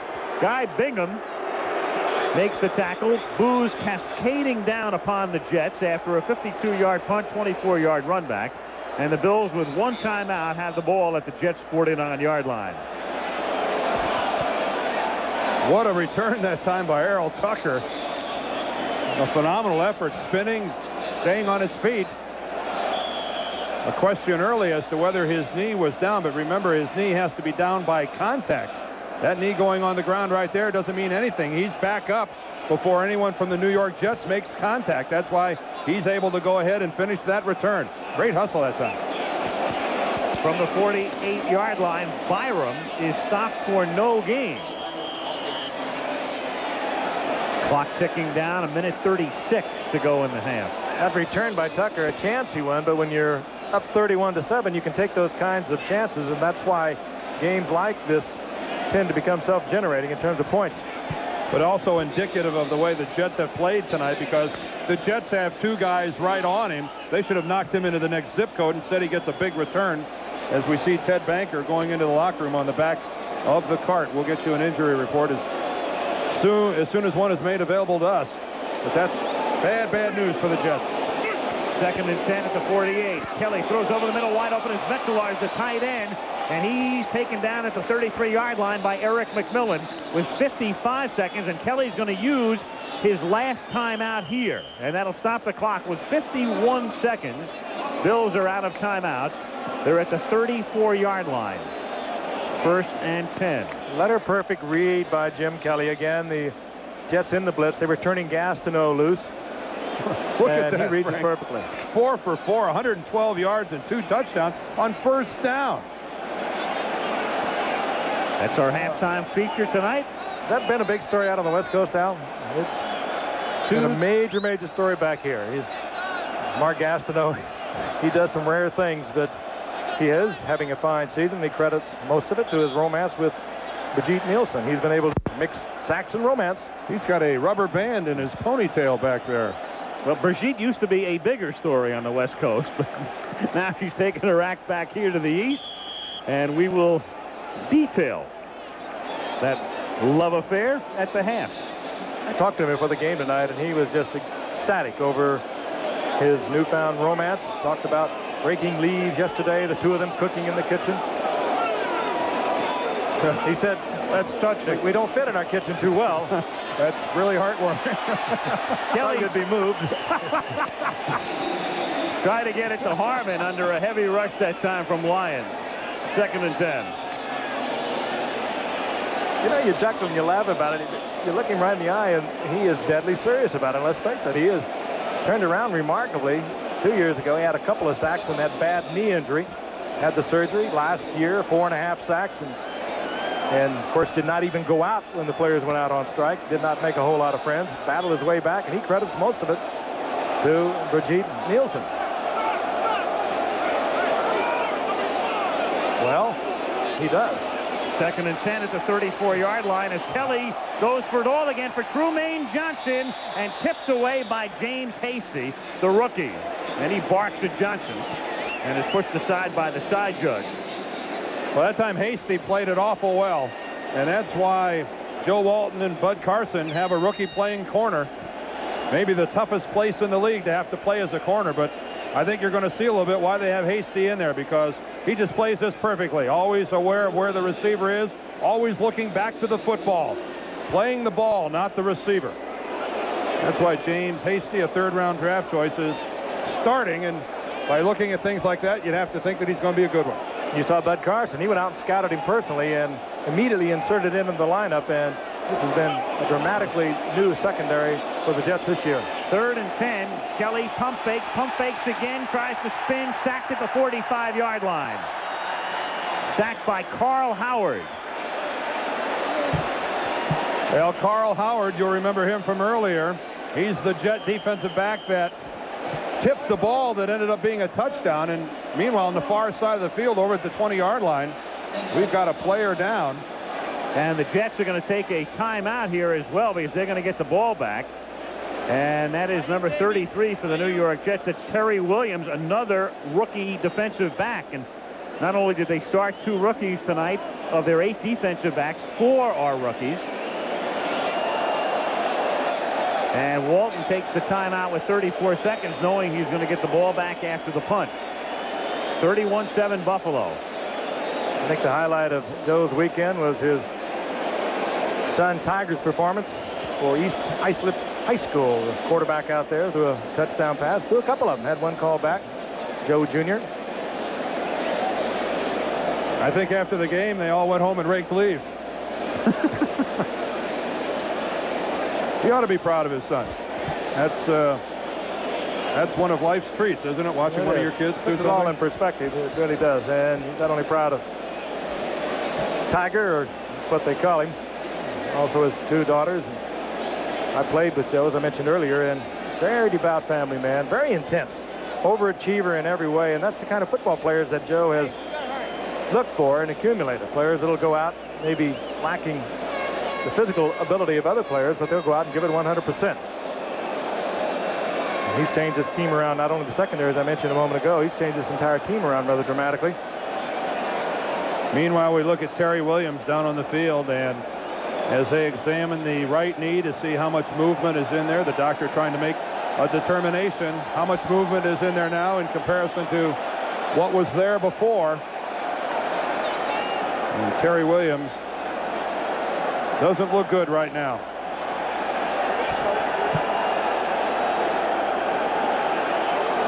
So he is assisted off. And this is the first punt of the game for the Buffalo Bills. John Kidd. We promised you an injury report on Ted Banker. We've been told that he's in the locker room getting x-rays on a sprained foot. And we'll let you know if anything shows up there. Kidd gets the kick away. Townsell is back, but he lets it bounce at the 17-yard line. And it goes out of bounds at about the 19-yard line. And so the Jets have the football with only 28 seconds.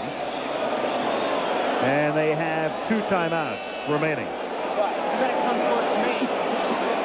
Well, Walton has seen it all this year. The Jets looked awful opening day against New England. Lost at 28-3. Then the next week came back and beat the Bernie Kosar-less Cleveland Browns. Destroyed Houston here 45-3. And tonight, a miserable first half, down by 24.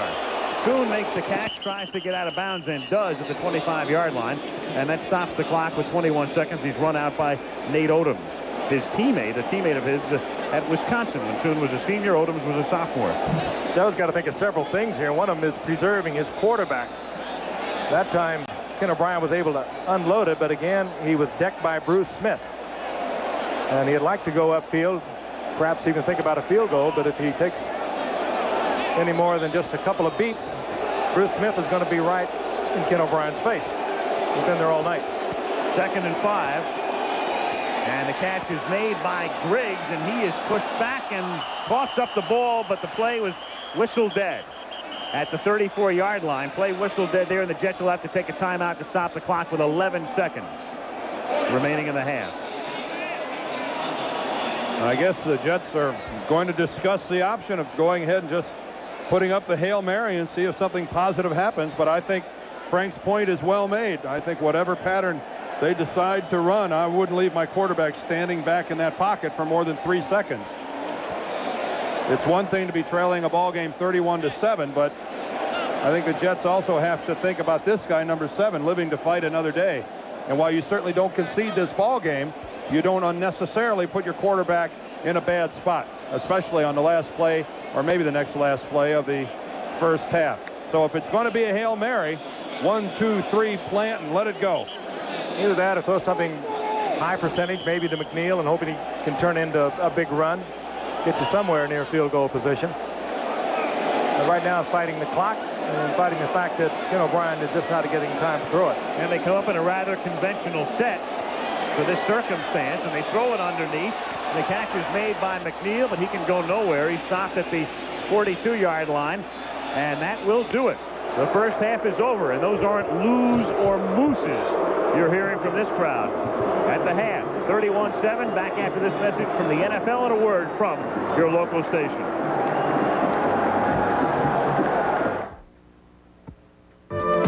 Coming up next, Mark Gastineau and Brigitte Nielsen. Honest.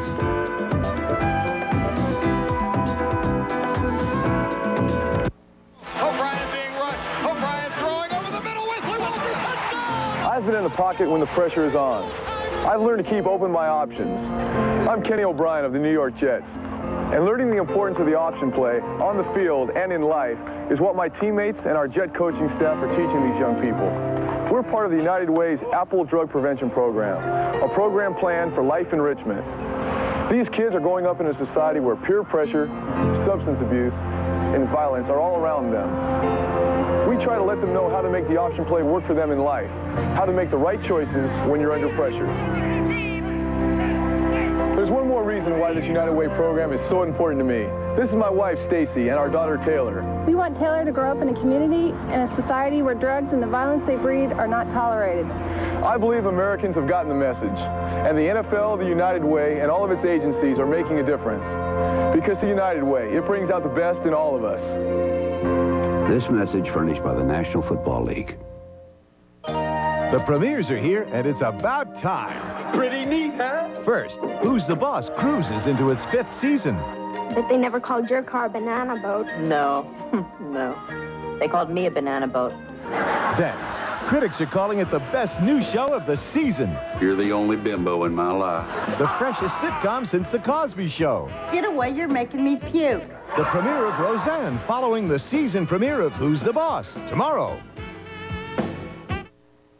Introducing McDonald's Country Style McChicken Sandwich. Good time. Come and get it. Great taste. New McChicken. All white breasted chicken cooked up country style. Country Style McChicken at my place.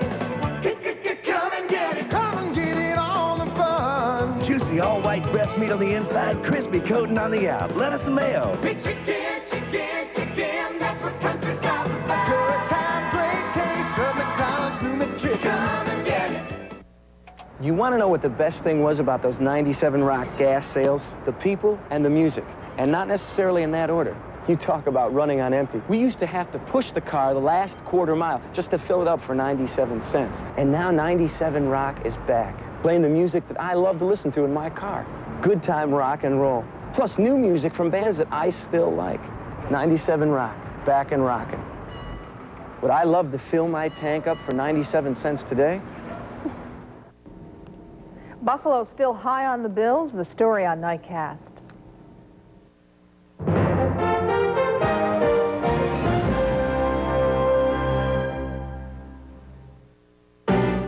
ABC's Monday Night Football, brought to you by Apple Computer, giving you the power to be your best in home, school, and business. We're back at Giant Stadium. A nightmare first half for the New York Jets. The Buffalo Bills leading the New York Jets 31-7. And we are joined in our booth right now by Lynn Swan. And we touched on that story, the bigger-than-life story here, at least in the New York area. Brigitte Nielsen and Mark Gastineau. And Dan Deerdorf looked at me like I was wacko when I said that Mark really credits Brigitte with his big comeback. He certainly does, and it's been all over the newspapers. And, of course, Mark Gastineau's name being in the newspaper is nothing old. Ever since he was a small boy playing in the sports arena, he's accustomed to seeing his name in the newspaper. But the last few years haven't been kind. He hasn't played well. Came into camp early, and people said he was afraid he'd lose his job. So they think he came in out of fear. But he says his performance and turnaround is credited to his relationship with Brigitte Nielsen. Well, whatever the reason, he's having a great time, and he's back in the headlines again.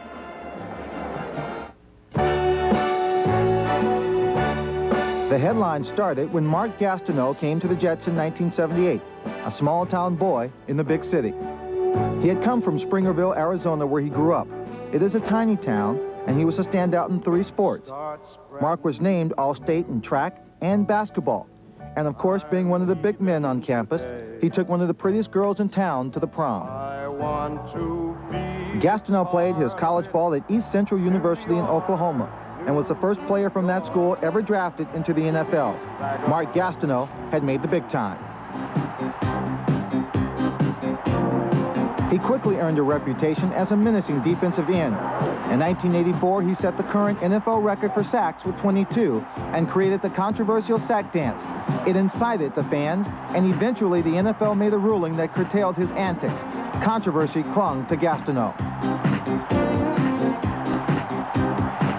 In 1983, he was involved in an incident in a New York City dance club. In 1986, he was injured, and for 2 years, his sack total dropped drastically. Last year, during the NFL player strike, he angered his teammates by crossing the picket line to play with the replacement team. And 8 months ago, he left his wife for Brigitte Nielsen, whom he says he'll never leave. I know those are really heavy words to say in front of America, but she's what I want. She's what I'm going to be happy with for the rest of my life. Born in Denmark, Brigitte is a head-turning, heart-stopping, 6-foot actress and model whose second husband, as we all know, was Sylvester Stallone.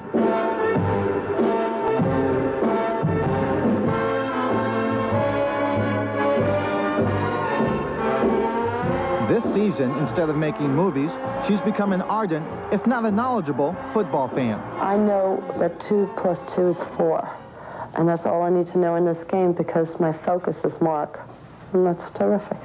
Gastineau is back. He's among the leaders in sacks, and he's putting an end to the rumors that his career is over. He gives complete credit to Brigitte. If the truth was known, I probably wouldn't even be playing this year if it wasn't for her. Thank you. When we come back, more with Mark Gastineau and Brigitte Nielsen. So they sent you down to check up on me. Who am I to check up on you? So how's it coming? I don't know. You tell me.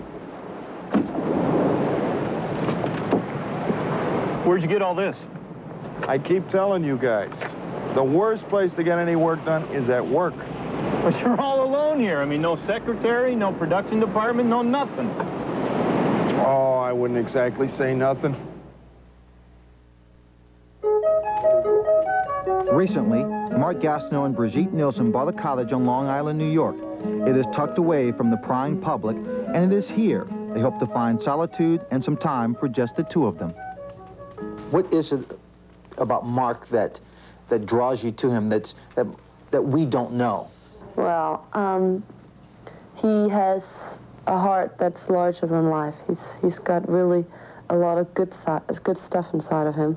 He's extremely street smart, and he's been through tremendous ups and downs. It's given him a quality for extremely positive outlook in life that I like. Physically, he's beautiful, and he's sexy. He's very handsome, which is important if the other things are okay. And just the whole combination of Mark is just what I want and what I fell in love with, and I love it. Now that I am in such deep, deep love, to walk out that door in the morning and to leave her just for an hour or 2 hours, because we like to spend every minute or every second together. And now that I have it, I don't want to give it up for anything. Football doesn't even come near what I have with her. And if she told me to give it up tomorrow, I mean, that's exactly what I would do for her. Do you want me to talk? Go ahead. All right.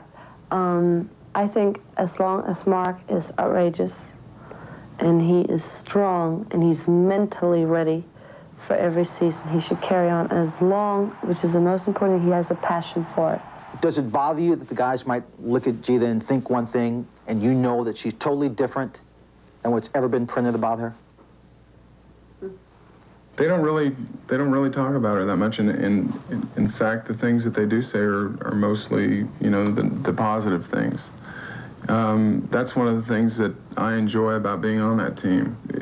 Sure, she's in the limelight. She's got her career and everything, and she's talked about and written about in all the tabloids and things, but people really are positive with her. With everything being done and said, what makes it all work for the both of you? Him. She does.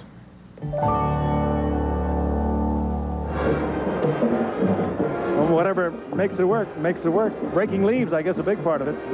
Well, I mean, he was out there. They're obviously very much in love. Indeed. And he obviously you have to be happy for him. Yeah. How about reality?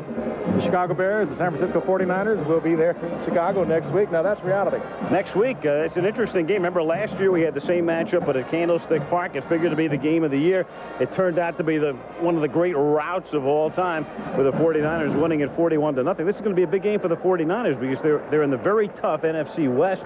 You've got New Orleans out in front of them. At least Chicago has a little cushion, leading Minnesota by 2 now. Well, what I like about it is playing at Soldier Field, one of the great football environments in the country. Now they've got a grass field. I mean, it's tailor-made for us.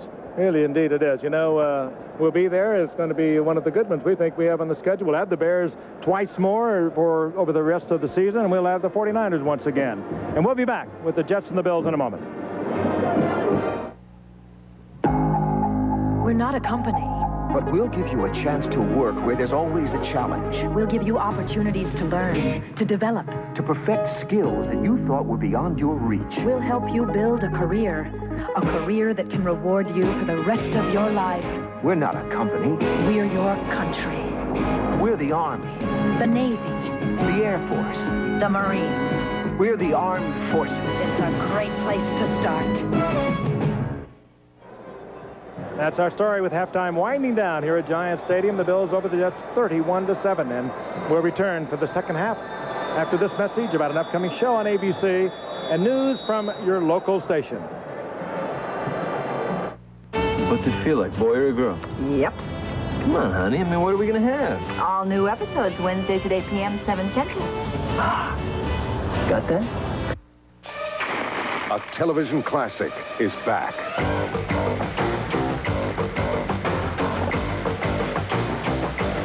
Sunday, Peter Graves returns to lead the top-secret Impossible Missions Force. The all-new Mission Impossible. Good evening, I'm Mary McCombs, and these are some of the stories that we're working on for Eyewitness News Nightcast right after the game. The government is making sure that you get all the information you need about the deadly disease AIDS. It has launched phase 2 of its public service campaign, and we'll tell you exactly what it involves.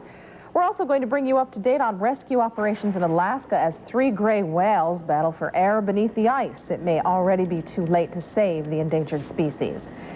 And of course, no Bills game would be complete without a Bills bash. And when the Bills are away, the fans will play. We're going to have a live eye report and reaction to tonight's game on Eyewitness News Nightcast from David Collin. And it's time now to talk sports. Mark Cooper's here. And we'll also have live reports tonight after the game. Well, we'll talk about high school football, though, first. Thanks to Lancaster's victory over North Tonawanda Friday night, we have a new #1 team in our Channel 7 large school rankings this week. That team, not Lancaster, it's St. Joe's. Lancaster remains at #2 this week, with Grover and Timon and Jamestown rounding up the top 5. NT drops from #1 to #6 this week, followed by Clarence, Orchard Park, Burgard, and Lockport.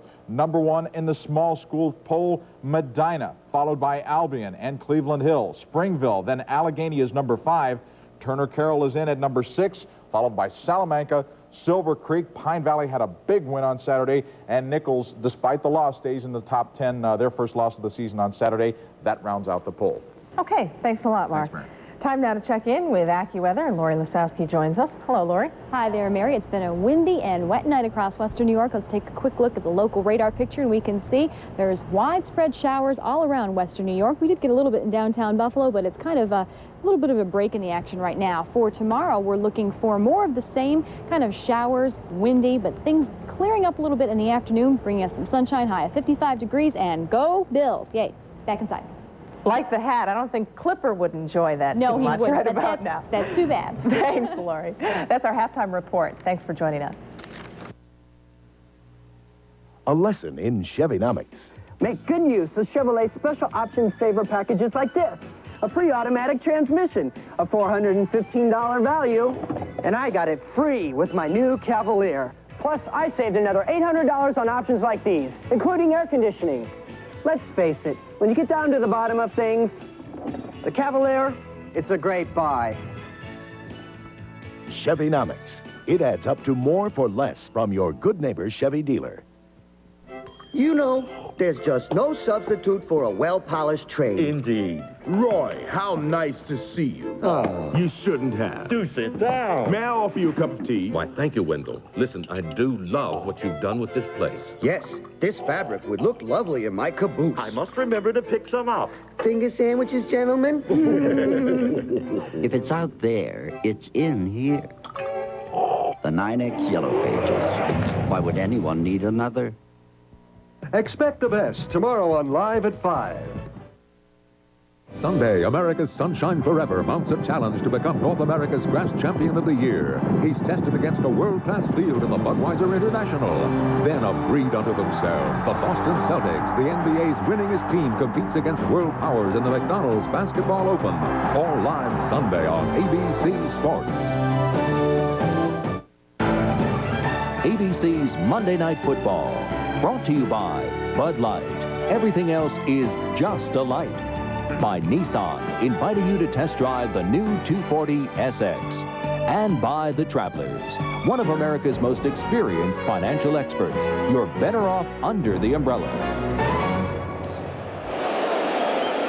Giant Stadium, East Rutherford, New Jersey. Al Michaels, Frank Gifford, Dan Deerdorf. As promised, we are back for the second half. Buffalo, 31-7 at halftime.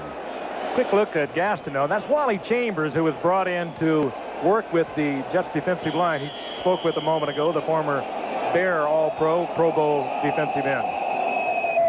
Jets to kick off. Leahy puts it in the air, angles the kick down to the 12-yard line.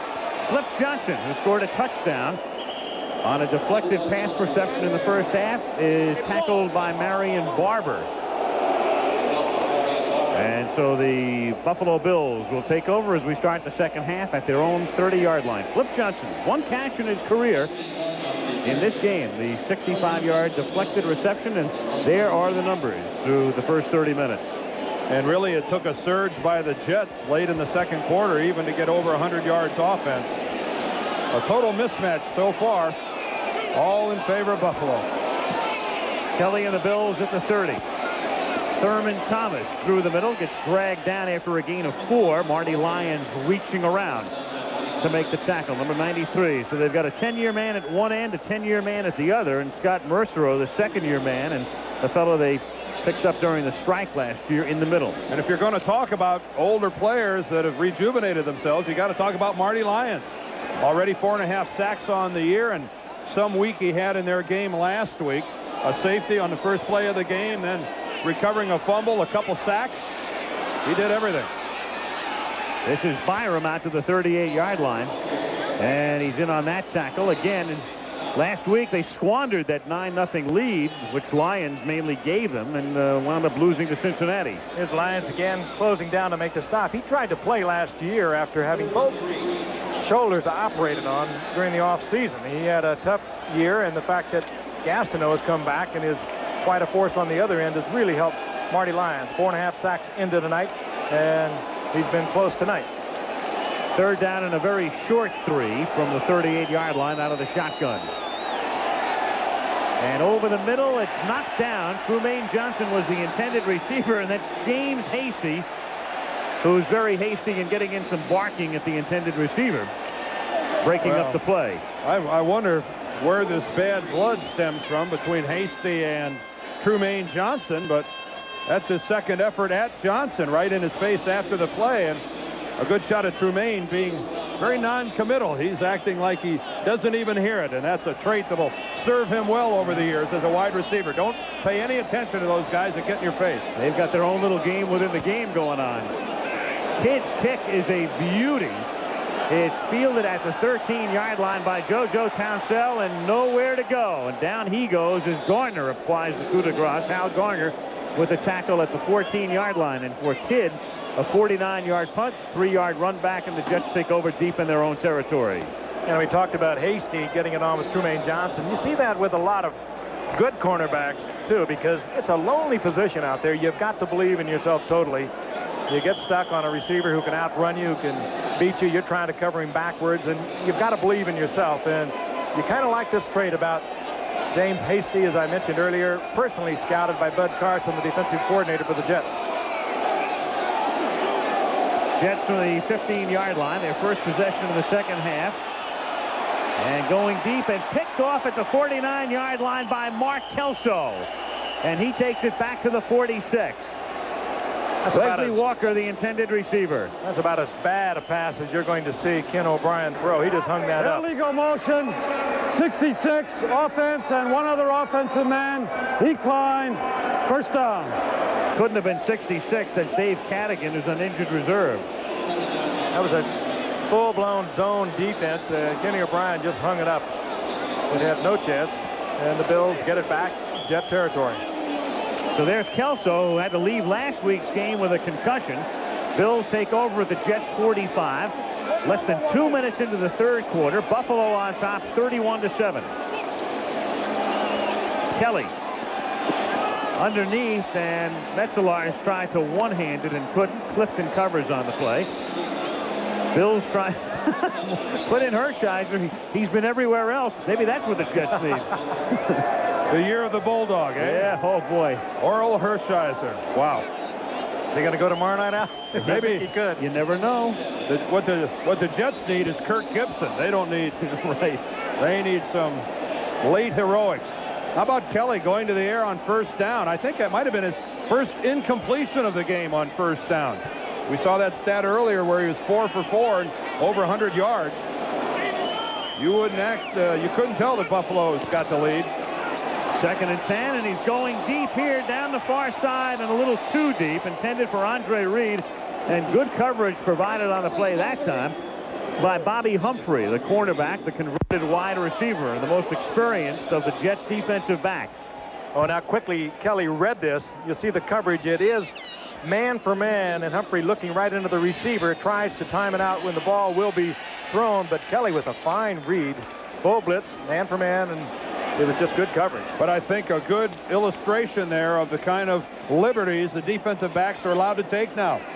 Bobby Humphrey had his right arm into the midsection of Reed all the way down the field, at least the final 10 yards, and that would have been a flag last year, but not this year. From the shotgun on 3rd and 10.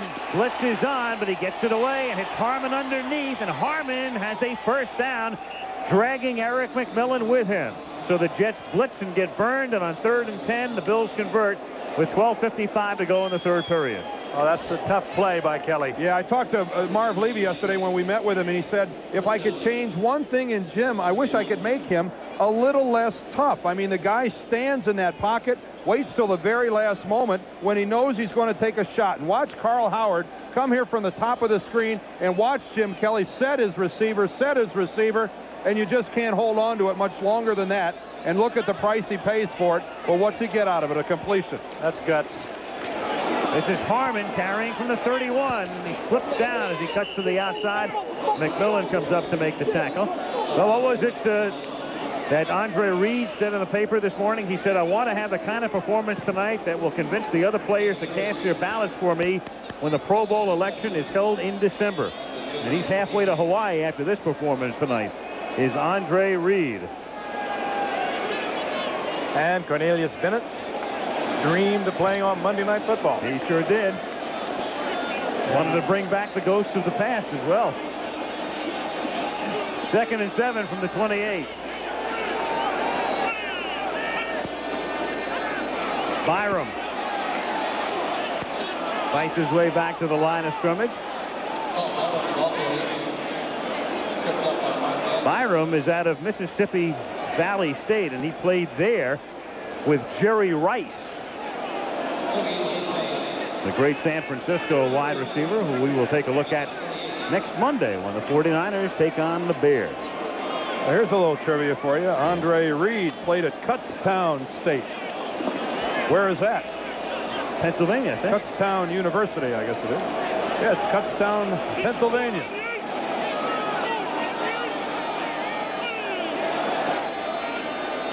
Third down and 7. A little shovel pass to Riddick. He spins away from McMillan and picks up the first down. Getting to the 19-yard line, he's tackled by Miano and Hasty. Well, it's not often that Rob Riddick gets to take part in a little razzle-dazzle. It's mostly grinded out, short yardage, 3rd and 1, tough stuff inside for Rob Riddick, but a little shovel pass that time. It's got to be a pleasant change of pace for a guy that has to bang heads on every play. Yeah, you're up 31-7. You may as well show a lot of things for the teams that are probably scouting you. Bill Belichick, the Giants defensive coordinator, is on hand watching the Jets because the Giants will be meeting the Jets later on. Show off a few things. Harmon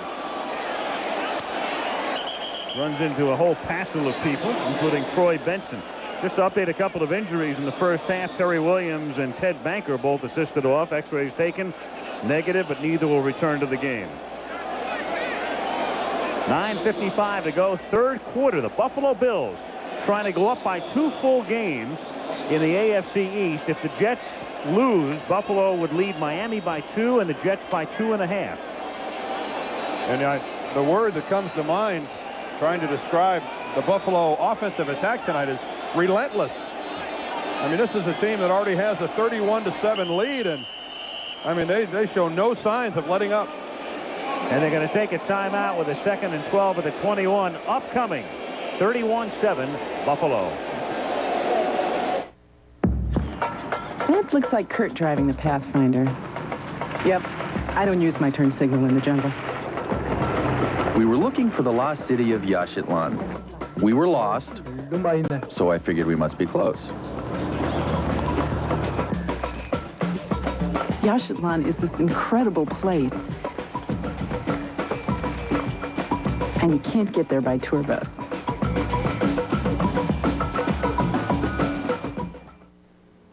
Welcome to the new world, where all the rules have changed, A world of financial expertise to accumulate assets, finance mortgages. A world of insurance protection for lives, property, and businesses. A world of comprehensive, affordable health services. It's the world of the travelers. One of America's strongest insurance, financial, and health service experts. The Travelers. You're better off under the umbrella. Before your tires show uneven wear, have your alignment checked. Or you could be shortening tire life and taking risks. At Midas, trained professionals with the latest technology align your car right. Hey, nobody beats Midas. Nobody. In the pizza delivery game, the Noid zaps ordinary pizza. But Domino's Pizza's best because they deliver more than all the rest. The Noid just can't beat the best. Domino's Pizza, nobody delivers better. Well, one of the things we talked about at the top tonight was which Jets team would show up, the wrong one. Not the one Joe wanted to show up, I'm sure, but let's take nothing away from Buffalo either. They have been sharp in every way. And we also talked about a hurdle that the Buffalo Bills got over last week, coming from behind a 17-0 deficit, and then having to win a pressure game tonight, Monday Night Football, and they appear to have answered both tests pretty well. And Buffalo is attempting to win its first Monday night game since 1981. The last year they had a winning season. 10-6 under Chuck Knox. 2nd and 12, Bills at the Jets' 21-yard line. Kelly, under a lot of pressure, gets hit as he throws, and it's incomplete. Gerald Nichols came charging in, flag down. Flag went down around the 7-yard line, somewhere back in the secondary, and it's defensive holding against the Jets, and that'll take the Bills from a 3rd and long situation and give them an automatic first down. Holding, number 48, defense, 5 yards, first down. Bobby Humphrey. Well, Bobby Humphrey, who's really been playing pretty well tonight. The times we've spotlighted him, his coverage has been right there. That time really makes an error, though, and gives Buffalo a first down when it would have been about 3rd and 12. Jets without a defensive back ever selected for the Pro Bowl. As Byram is stopped at the 17-yard line. You have to go all the way back to the old AFC All-Star game and Daynard Paulson to find any Jet defensive back who's ever appeared in an All-Star game. Well, that's quite a run. Yeah. 23 years. And that's, you know, one of the reasons why they decided that Russell Carter could go, and they dealt him away eventually to the Raiders and Lyles as well, and they wound up drafting 3 defensive backs among their first 4 picks. They had to revamp that secondary. Harmon in motion on 2nd and 11. And Kelly going for Johnson. No. He's out of bounds. I think there's Mr. Hasty again on the coverage. He's still jawing at him also. Just barely was out of bounds. Well thrown ball. I mean, that really is outstanding coverage by Hasty. If you take a look at how tightly he's got Johnson covered here, it looks more than it is. I mean, he's right there within an arm's length, and just a perfectly thrown ball. And give Hasty credit, he knew there wasn't enough end zone to make the completion. This guy's playing some football tonight. He's talking about it at the same time. One of the things the Jets like about Hasty is how big he is. Guy's 6 feet, 200 pounds. That's a big corner. On 3rd and 11, he's playing bump and run with Johnson, and the pass is nearly picked off by the rookie McMillan, intended for Riddick. Right in his hand. Another one of those rookies that you literally watched grow up, Dan. That's Ernie McMillan, the great St. Louis Cardinal offensive lineman and coach. That's his son. I had a nice talk with Eric down on the field before the game, and he said, Dan, he said, the thing that really frustrates me is I should have at least 5 or 6 interceptions by now, and I doubt he'll have another opportunity that golden right there. And yeah, you're right. I did watch this kid grow up. He was 6 years old when I met him the first time. His dad, a teammate of mine for years in St. Louis, and used to bring him into the locker room and sit in our meetings. And talented football player. Scott Norwood to attempt a 34-yard field goal. Kid puts it down, and Norwood's kick is good. So tack on 3 more for Buffalo with 8:32 remaining in the third quarter at Giant Stadium. 34-7 Bills.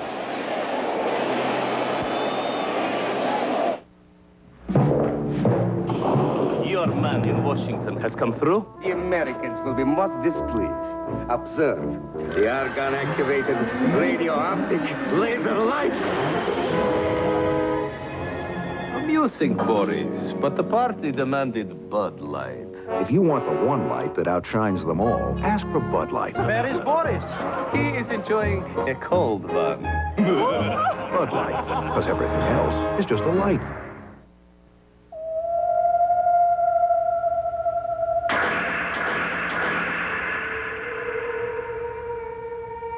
At Nissan, we designed the new 240SX based on a thorough understanding of the kind of performance you expect from a sports car.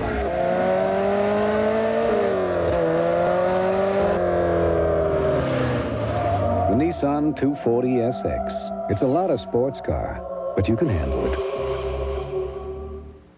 There's good news and bad news. First, the bad news. 3 out of 4 unsuspecting people will get gingivitis, an early form of gum disease. Now, the good news. Listerine Antiseptic is the only non-prescription mouthwash accepted by the American Dental Association for its significant help in preventing and reducing plaque and gingivitis. And Listerine still kills bad breath germs. So brush, floss, and use Listerine. It's good news for you, bad news for gingivitis. Undefeated Indiana takes on Big Ten rival Michigan. Or the top-ranked team in the nation, #1 UCLA, meets Arizona Saturday on ABC's College Football. Well, the man on the right, of course, is Marty Glickman, the longtime broadcaster, along with former punter Dave Jennings, the Jets radio crew. And Marty tonight celebrates his 40th anniversary in broadcasting. He did all the games that I played as a Giant, and so many of them that Joe Walton played. Been around now. He's kind of a consultant for NBC and their announcers.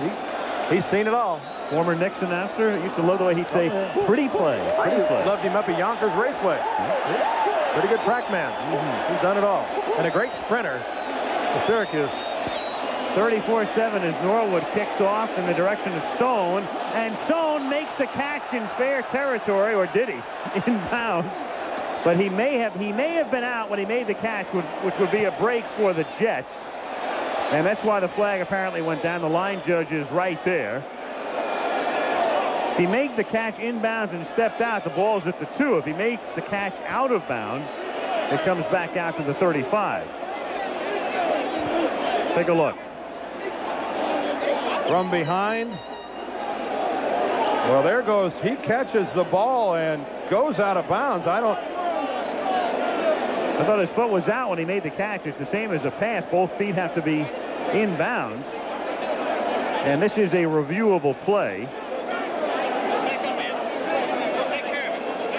Well, this is interesting now. Do the same rules apply to the catching of a kickoff as they would to a pass reception?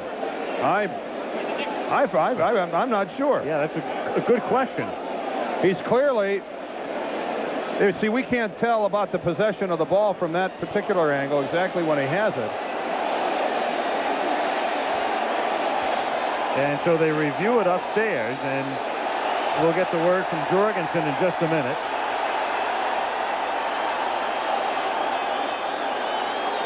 And so for Walton, it's the difference between getting the ball at his own 2 or his own 35.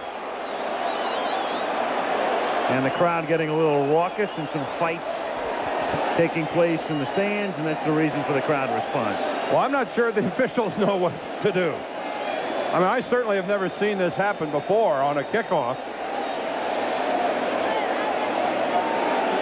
Let's look at it again from behind one more time. Watch the right foot. Now, there comes the ball. And from that angle, it almost looks like he catches the ball and then steps out. It's tough to tell. We're thumbing through the rule book here, and I don't find anything yet in terms of whether or not the same rule would apply as to a pass reception with both feet in bounds. I think the officials are waiting for some interpretation from the replay booth themselves. Yeah, this may be in the small type of the rule book. We've got the basic rule book with us, and I don't see this addressed. Here we go from another angle across the field. You know, he maybe had both feet out of bounds. We couldn't see the left from the end zone. The right was definitely out of bounds. It was the left. But obviously they're looking at the replay. I mean, I guess it could be that if he was already out of bounds when he touched the ball, they're going to rule that the ball itself was out of bounds. And thus, the penalty would be against the kicking team, and they'd have to kick it over. Or they could rule that Sohn actually was the guy that took the ball out of bounds. What a mess. Yeah. Well, I'm thumbing through the rule book, as I say, with Kelly Hayes, and here we go. Looks like entire section. Looks like they've come to some sort of a conclusion. After review by replay, the ruling stands as called on the field. Kickoff out of bounds. First down on a 35-yard line. So he was ruled out of bounds. So their interpretation is that the ball would have gone out of bounds at that point or somewhere before the goal line, and that Sohn was actually standing with that 1 foot out of bounds when he caught the ball, and that makes the ball out of bounds. And we have just been informed also that he needs a pass reception. Right. And I honestly didn't know. He does have to have both feet in bounds when he catches the ball. And he clearly didn't, so they had the ball at the 35-yard line. 1st and 10, Jets. Roger Vick gets only a couple. You know, in on the tackle. The whole thing that makes that deal a little funny there is that you could clearly catch a ball that was in the limits of the playing field and yet have a foot out of bounds. And I guess by that interpretation of the rule, that makes the ball out of bounds. Same as a pass. Right, if you take that to its fruition, which really is a penalty against the kicking team. You know, I mean, you could split a hair there and say the ball wasn't out of bounds, and yet his body positioning put it out of bounds. 2nd down and 7 with the ball at the 37-yard line. With Hector in motion, O'Brien throws. It's caught by Kuhn, and he takes it out to the 50-yard line. Kuhn's caught 4 tonight. He has a streak going. 41 consecutive games now in which he has caught 3 or more passes. We talked about him being a possession receiver. He's such a good running receiver when he catches the football. He turns into a running back. Good move right here. Pops around Shane Conlon and gets the first down. Al Toon has always, when he's running the football downfield, held that thing out in space in one hand. He doesn't fumble it very often, but that's a very distinctive running style of Al Toon after a catch. 1st and 10 from the 49-yard line. O'Brien seeking Kuhn again, and he can't one-hand it, and gets knocked down by Leonard Smith in the process. 2nd and 10. Well, that's a ball just thrown way too far out in front of Al Toon. He really didn't have a shot at that one at all. A couple of real good ones in 1985. Toon, of course, the 1st-round draft pick for the Jets, and Jerry Rice, 1st-round pick for the 49ers.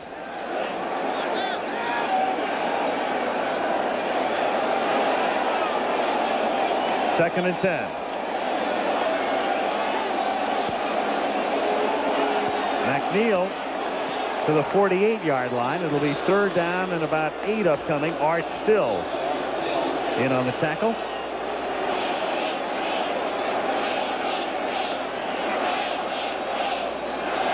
Talk about 85 being a good year for receivers. Not a bad year for quarterbacks.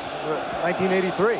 That tremendous draft with 6 quarterbacks going in the 1st round, including the 2 men you're looking at tonight. John Elway, Dan Marino, Tony Eason, and Todd Blackledge were the others.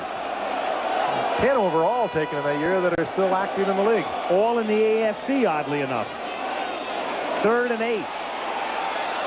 O'Brien under pressure. Gets it away to K.D. Dunn. Shovels it off, and Dunn takes it to the 48-yard line. The pressure that time applied by Wayne Davis, the cornerback. There he is, number 21. You know, to take that one step further about the 83 draft, and as we look at one of the products of that draft, Kenny O'Brien, who really does a nice job getting out of the pocket, and at the last minute getting rid of the football, very close to being in the grass, but he did get the completion, alertly dumping it off. But you know, Jim Kelly was the second #1 draft choice of the Buffalo Bills that year. Actually, Tony Hunter, the tight end from Notre Dame, was their #1 choice. They took before Kelly. Prokop kick. Tucker fakes the catch at the 10, and the Jets are able to down it at the 1-yard line as Michael Harper is there. So any small victory in a storm, and that's what it is for the Jets, because they're down by 27. Today it seems young parents have less time and a lot more to worry about. If I were a young father today, I'd want to know that my government wasn't blind to the changes in my life. I'd want my new president to be in touch with the things that are important to me and to my family. That's not a Democratic concern. It's not a Republican concern. That's a father's concern.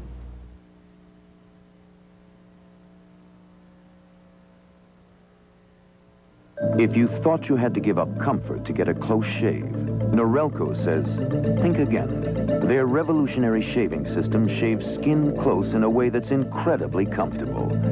As the hair enters the chamber, the patented lift and cut system lifts each hair and holds it a split second before a blade cuts it, so it's possible to shave skin close without the blades even touching the skin. The lift and cut shaving system from Norelco. We made close comfortable. That looks like Kurt driving the Pathfinder. Yep, I don't use my turn signal in the jungle. We were looking for the lost city of Yaxchitlan. We were lost, so I figured we must be close. Yaxchitlan is this incredible place. And you can't get there by tour bus.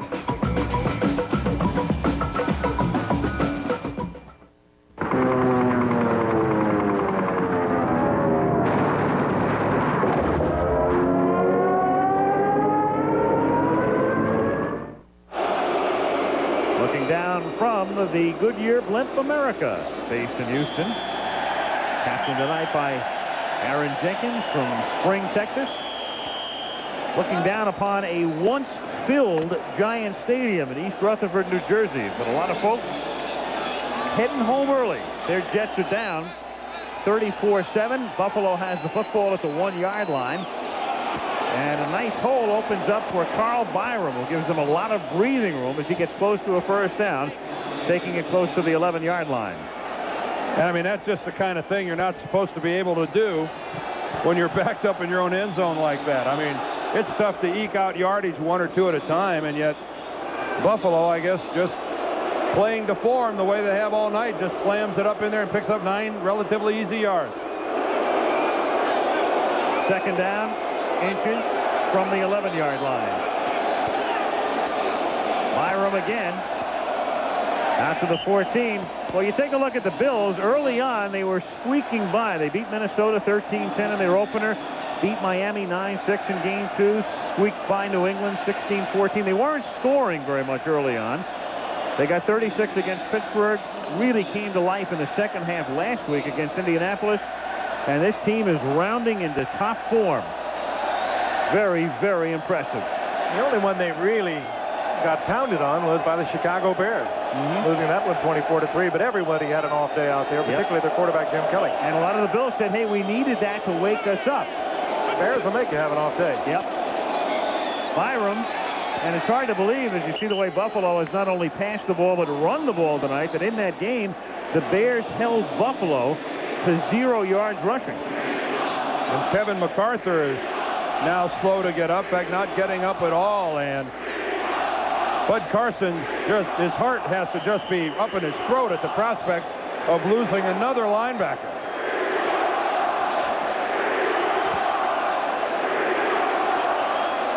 The crowd, believe it or not, I think the chant is "We want the pumpkin." There was a guy who was blowing up an inflated pumpkin. I know it's 2 weeks from Halloween, and they confiscated it. The security people did. and took it out, and the crowd is chanting, "We want the pumpkin." Looking at this crowd, I think if I was security, I'd bring the pumpkin back. They're about to overrun our position. There it was. There's a good shot was of the guy trying to blow that thing up. He worked on it for about a half an hour. They've carted him away. It's something you see a great deal of on college campuses during college football games. And here comes the pumpkin. They're bringing the pumpkin back. Can you believe this? That's a guy. Look at this. And they threw it back up in the stands. Here it comes. They heard you, Frank. I think you're right. Calm these dudes down a little bit.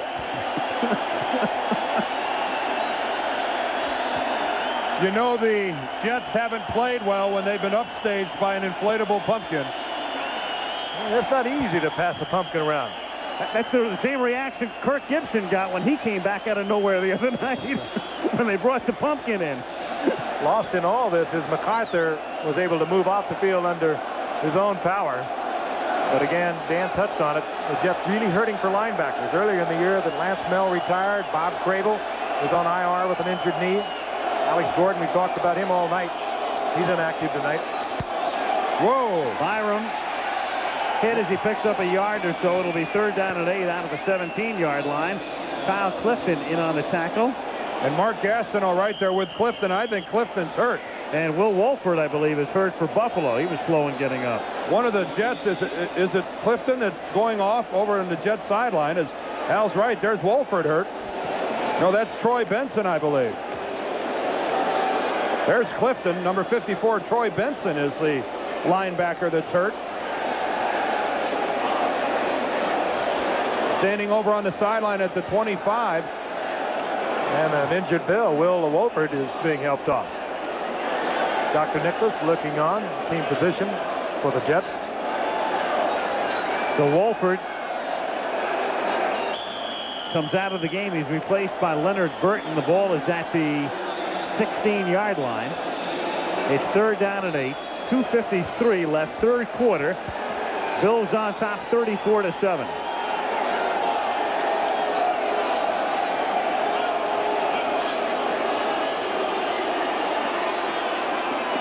Kelly throwing, and it's caught for a 1st down by Flip Johnson. 1st down Buffalo with 2:37 to go in the 3rd period. And we've got smoke bombs going off. A very raucous and angry crowd here tonight. Not a very happy scene here. Well, and you can see how much it's emptied out. Look at how many empty seats you've got already. At this rate, we'll outnumber them. All I can say is we have seen in the last 15 minutes probably 3 or 4 brawls down in the stands. A lot of beer throwing. That's the 2nd time we've seen a fire in the upper deck. From the 26-yard line, Kelly hits Metzelaars, and he is close to a 1st down as he's ridden down at the 36-yard line by Rich Briano. I think serious for a moment. It's almost obscene. You wonder about somebody even considering taking their kids to a football game that gets out of control like this in the stands. Could be dangerous. And as a matter of fact, it is dangerous. Well, it's been said before, but the shame of it all is that here you have over 70,000 people here, and it only takes a couple to really get it going. And the behavior of a couple hundred, unfortunately, reflects on everyone here. 2nd and 1 from the 36-yard line. And Kelly on a free play, in essence, going deep for Trumaine Johnson, and a little bit too deep. And nice coverage that time by Bobby Humphrey. He was with him step for step. Again, Kelly, with all the time in the world, he looked first to his left. That was Andre Reed, and he was picked up and covered very nicely over the right side by Hasty, and still had the time to look to the far side of the field to Trumaine Johnson. That takes an awful lot of time. Here's Trumaine. Let's see if Johnson maintains an all-out sprint the whole way down there. He does, and I think he's a little mystified that the ball actually went that far. It looked like he didn't think that Jim Kelly could put that much air underneath the ball and get it that far. As long as it took for him to deliver it, I would agree with him. He really put it out there. 3rd down and 1 at the 36-yard line. And a 1st down is picked up by Byram, moving through the middle. And Troy Benson in on that tackle, so at least some good news for the Jets. Benson back in the ball game. There he is. Jets will try to regroup, and they see Kelly tonight, and no rest for the weary. They get Marino next Sunday in Miami. We'll see him November the 14th. Buffalo, that is. And it'll be interesting to see how they progress. Dan touched on something. I think he hit it right on the nose. When they were down 17-0 last week, and they came back to win over Indianapolis, that changed the entire character of this team. They're solid here tonight. A minute to go, third quarter. Thurman Thomas fumbles the football, and the Bills recover it. And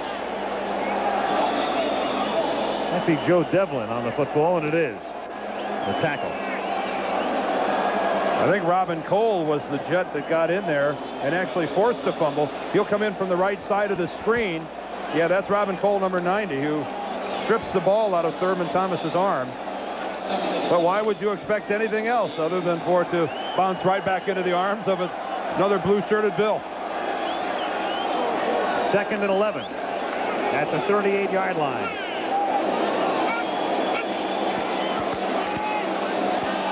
Kelly throws, and it's picked off at the 40-yard line, and there's McMillan going in for a touchdown. Got this one, Dan. The rookie out of Missouri, Eric McMillan, 40-yard interception return for a touchdown. Very uncharacteristic of Kelly, though. He was looking at Metzelaars, the tight end, looked at him. McMillan came from a long way away. Dan, you said he's a fine athlete. He came a long way to make that interception. And I'm going to pay off a debt right now because he said to me, Dan, if I do something good tonight, would you say hi to my dad and tell him how much he means to me and how much I want him to be proud of me? Don't worry about it, Eric. I think he is. Yep. That'll make a dad proud. Again, Eric McMillan's father, Pro Bowl offensive tackle Ernie McMillan of the Cardinals back in the 60s and the 70s. One of the great offensive linemen of all time. And now relegated to the duty of just proud papa. Not a bad role. Leahy boots it through with 6 seconds to play in the period. 34-14. Watch Kelly now. He's looking at Metzler from here on. He just waits. He doesn't even see McMillan, who came from about 20 yards off to pick it off and take it into the end zone. And that's what you expect of your free safety. Come out of the blind side of the quarterback's view and make a big play.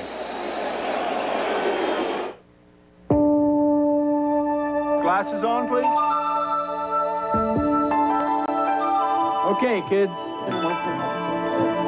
Today we're going to demonstrate a discovery that could change your lives. Oh, really? Fortune magazine called it a remarkable breakthrough. Time said it could change the world.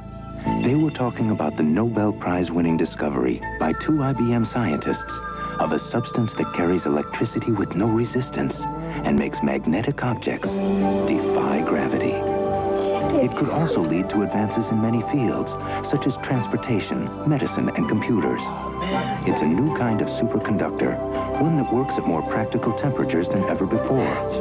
This IBM achievement has sparked a new era of research and is fascinating not only scientists, but future scientists. Advances in superconductivity, another example of IBM technology at work. There's a vacancy at the Bates Motel. Norman, is that you? No, it's Buzz McKenzie, and it could be you. Look for this display and enter Bud Light Psycho Sweepstakes to win a Bud Light party with Buzz McKenzie at the Psycho Mansion. You could even get a mug like Spud's at participating retailers. Wow! That Spud is so cool, it's scary.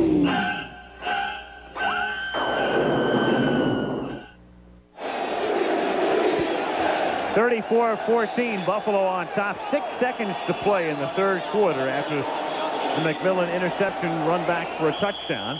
Leahy to kick off for the Jets. And this is Tucker taking it at the 14-yard line. Errol Tucker, good run back to the 40, and then tackled out at the 43-yard line by Carl Howard. And that will end the third quarter. At the end of 3, Buffalo 34, the Jets 14. We'll return to Giant Stadium after this message about an upcoming show on ABC and a word from your local station. Most health problems haven't changed much over the years, but solutions have. What are some of the latest developments in healthcare? And how can they affect you and your family? I'm Charles Gibson. And I'm Joan London. And we hope you'll join us this week for Good Morning America, special assignment, health. Patrick Swayze. Tonight on Nightcast, what's new in AIDS awareness? We'll have a look at a new campaign headquarters. And the diehard Buffalo Bills fans, these stories after the game.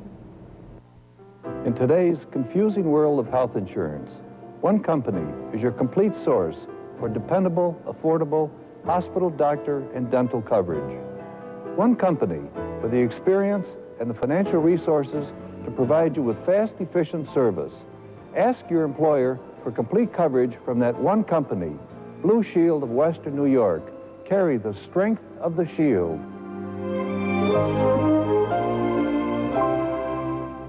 A lesson in Chevynomics. Good things come in Chevy packages. One package on a Cavalier gives you power steering, auxiliary lighting, and a heavy-duty battery for only $3. You save $300 before you even make a deal. Sounds good to me. And for a limited time only, you can get an automatic transmission worth $415 free from your Chevy dealer. Chevynomics. It adds up to more for less from your good neighbor Chevy dealer. That's some package. Cheers tomorrow at 5:30.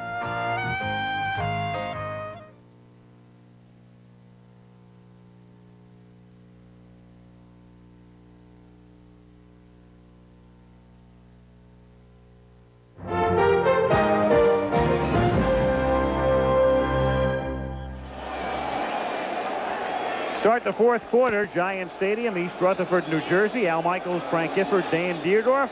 The night belongs to Buffalo. As we start the fourth period, they lead by 20. They have the ball 1st and 10 at their own 43-yard line. Keep it on the ground and give it to Thurman Thomas, and he fights his way out to the 48-yard line for a pickup of 5. The Buffalo Bills, and with a victory tonight, their mark of 6-1 would be equal to the best in the league, Cincinnati and Chicago and New Orleans, also 6-1. And when you start talking about having almost 400 yards of total offense through only 45 minutes of football, those are big-time numbers.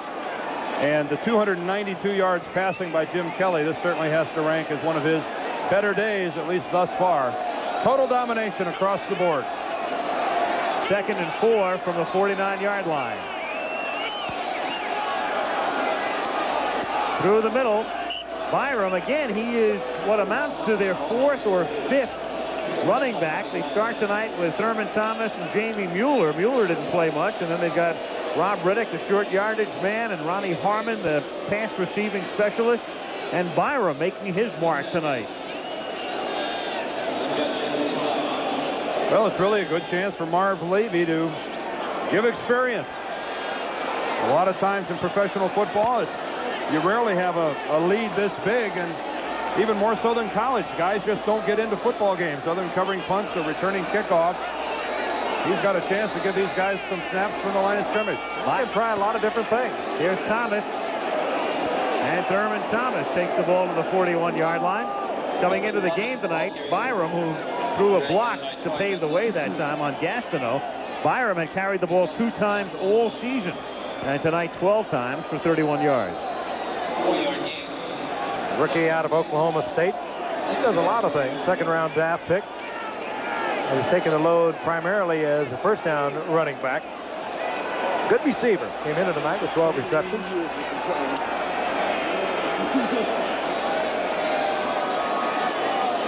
Second down, call it 5 at the 41-yard line. 12:53 remaining in the game. 34-14 Buffalo. Thomas inside the 40 to the 38-yard line. It'll be 3rd down and about 2.5 upcoming. And we can remind you, coming up college football, you will see either Indiana against Michigan or the new #1 team in the country, Troy Aikman's UCLA Bruins against Arizona, 3:30 Eastern time. Regional coverage, check your local listings. Big one at Soldier Field next Monday for us, 9 o'clock Eastern time, the 49ers and the Bears. How about Roger Craig yesterday? 190 yards. 90 yards. We'll see Craig next week and Joe Montana, Jerry Rice against Jim McMahon and Chicago. Bears 6-1, Niners are 5-2.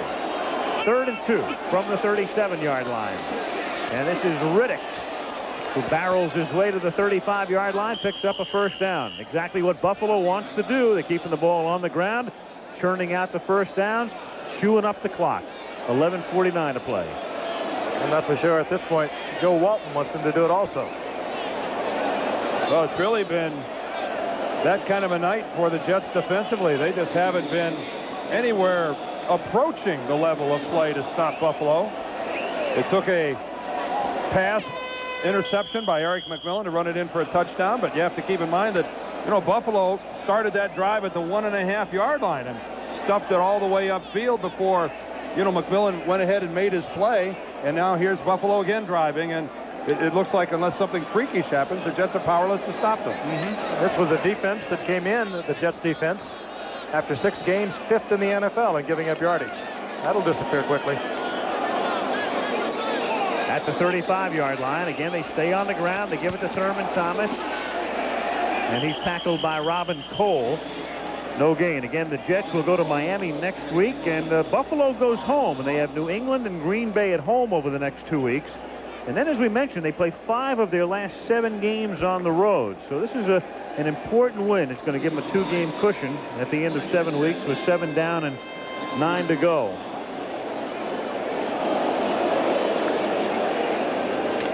And it will also make them 4-0 in the division, which is important if you get down to a tie-breaking situation. 2nd and 10 at the 35.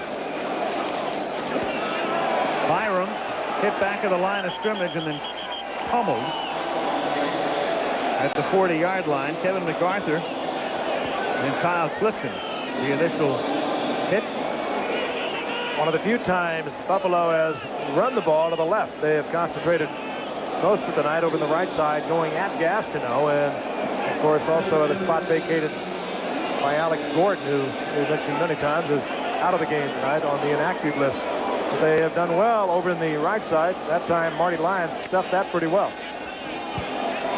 Marty Lyons, I think, has played a pretty good ball game tonight. He's been in on a lot of plays, been holding his position well.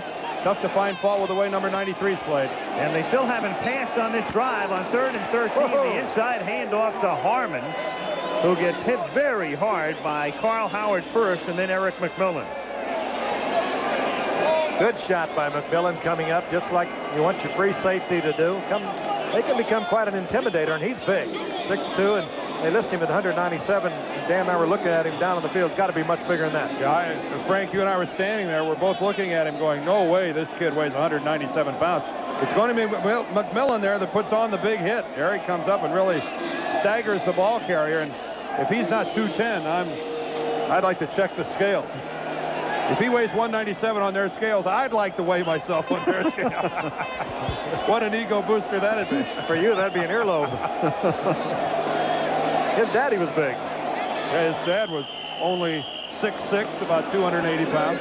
Offense. Buffalo lets the clock run down because the line of scrimmage is the 34. They're going to punt it anyway, and it really doesn't matter at this point. Game clock down to 8:57. Delay, offense, decline. And the Jets even decline it to make it tougher for Kidd to kick the ball out of bounds before kicking it into the end zone, is what it amounts to.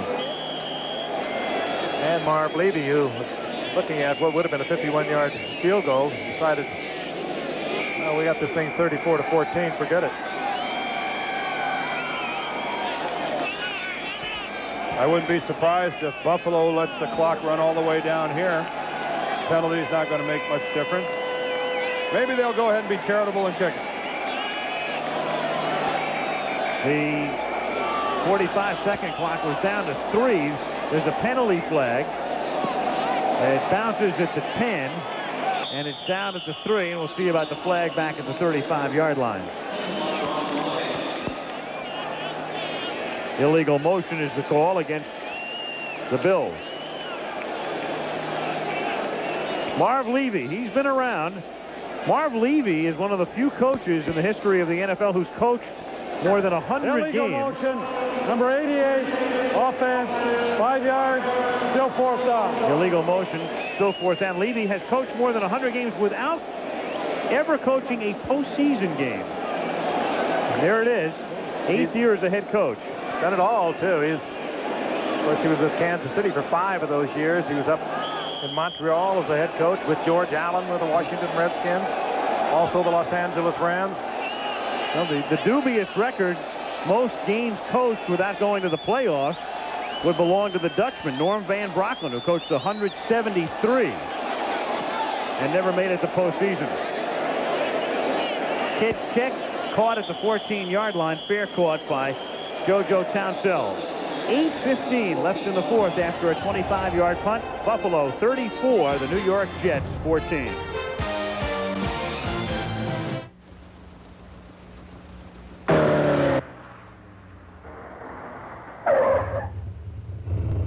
When the engineers at Nissan designed the new 240SX, they wanted it to have certain acceleration characteristics.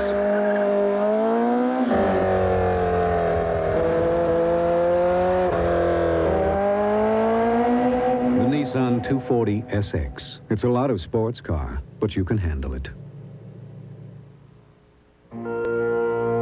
One was named Wilbur, the other Orville. Two brothers who shared a belief. A belief that when the fundamentals of aeronautics were properly applied, man could fly. At Raytheon, we haven't forgotten their lesson. Consider the revolutionary new Starship from Beech Aircraft, a Raytheon company. Many of the fundamentals are the same as the one built by Wilbur and Orville. Raytheon, where quality starts with fundamentals. I'd go to college. Me too. If I had the money. Yeah. I'm going to college on the new GI Bill. You serve full-time in the armed forces or part-time in the reserves, and you earn a lot of money for tuition. The U.S. Armed Forces. It's a great place to start.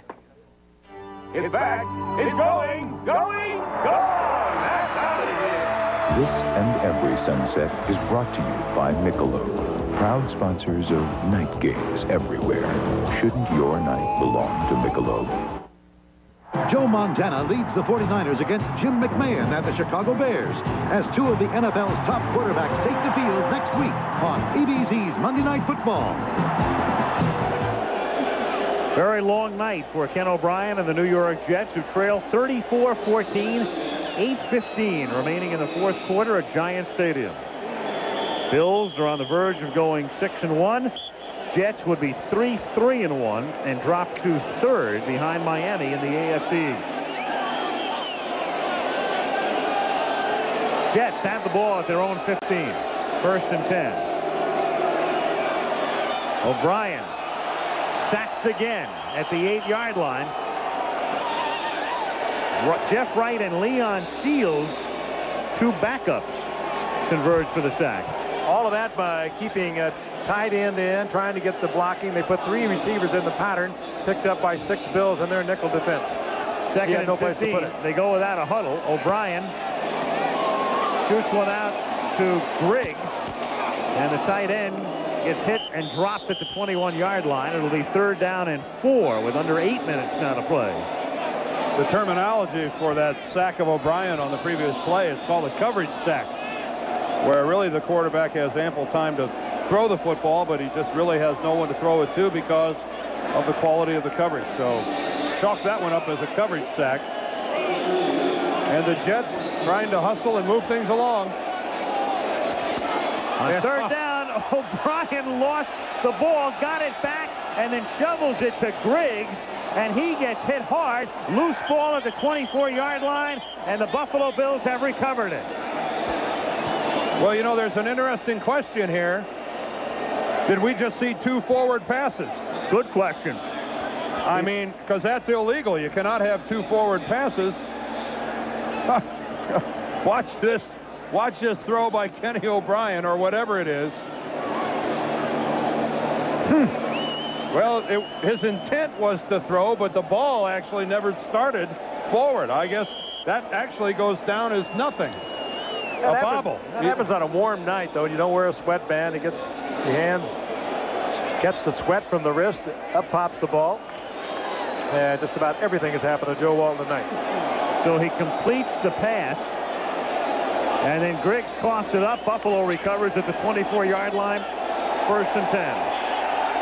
7:19 remaining. Thurman Thomas inside the 20. Flag down inside the 10. And he's dropped at the 1-yard line. That's going to come back. That'll be a hold. And there's at least something favorable that's gone the way of the Jets.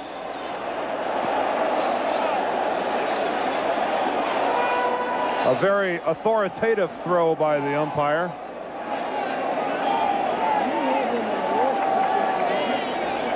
And here's Jorgensen's call. Holding, number 51, offense, 10 yards, still 1st down. Holding on Jim Richter. Meanwhile, Frank Reich, the new Buffalo quarterback, as Kelly has guided them to a 20-point cushion and a very safe cushion. And Frank Reich, the 4th-year quarterback out of Maryland, takes over. So they're not going to take any chances with Kelly getting hurt at the end of a game they've already sewn up. And a good opportunity to give Reich some work, because they're staying on the ground anyway is what it amounts to. 1st and 20 from the 34-yard line. Don't be so sure. Not here, yeah, not a 1st and 20. The flag goes down. Riddick barrels his way through the middle, stays on his feet, and takes it to the 12-yard line. And again, a marker down at the inception of the play. Kelly comes out. Offside, number 90, defense, be quiet. Robin Cole. Yeah, these movies are going to be like poltergeist for the Jets. You know what comes to mind? I think Hank Stram, who was here doing the game tonight on radio, was the coach of the New Orleans Saints. And he was the first coach of the first team that lost to Tampa Bay. And I know that rather than watch the films, they had a little ceremony out at the 50-yard line on the practice field where they put them in a trash can and burned them. And there's a shot of Hank Stram. Yeah, looking real good after his recent surgery, too. And I'd have to think that that's an option that Joe Walton has to consider after this game tonight. A tribal right from the 13-yard line. Riddick to the 10. The way it's gone, Dan, they wouldn't burn. Frank, you might be right. Not a bad birthday present for owner Ralph Wilson, celebrating his birthday today. 29 years he's owned the Buffalo Bills. They go all the way back to the American Football League. They've had some dramatic moments. Remember the great games with O.J. Simpson. But as we touched on earlier, have not had a winning season since 1981. They're looking at one now, and a big one. Solid offense, and we've seen a lot of it tonight, but where they have the potential is on defense. This is a great shot. I love this shot from up above. Good view of what's happening. 2nd and 8. This is Riddick. Takes it into the 9-yard line. It'll be 3rd down and 6 with 5 minutes and 15 seconds remaining in the game. Gets me a little dizzy, Dan. Looking straight down on it. Quite a camera they have in that left. The ultimate Skycam, right? Ah.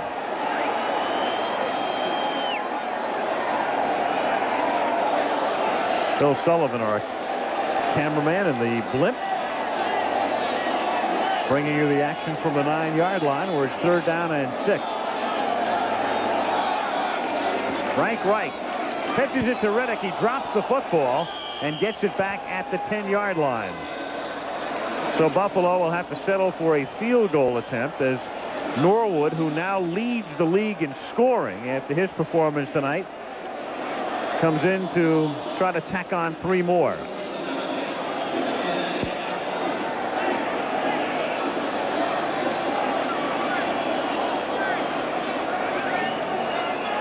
Scott Norwood, so big a part of the early season victories when they were in defensive struggles, and relied on his foot. And there it is, right up to date. Rich Karlis of Denver, 2nd with 62. Morton Anderson. And Bell of the Rams is the only non-kicker among the top 5. 28-yard attempt is good. 3 more for Norwood. 3:48 left in the game.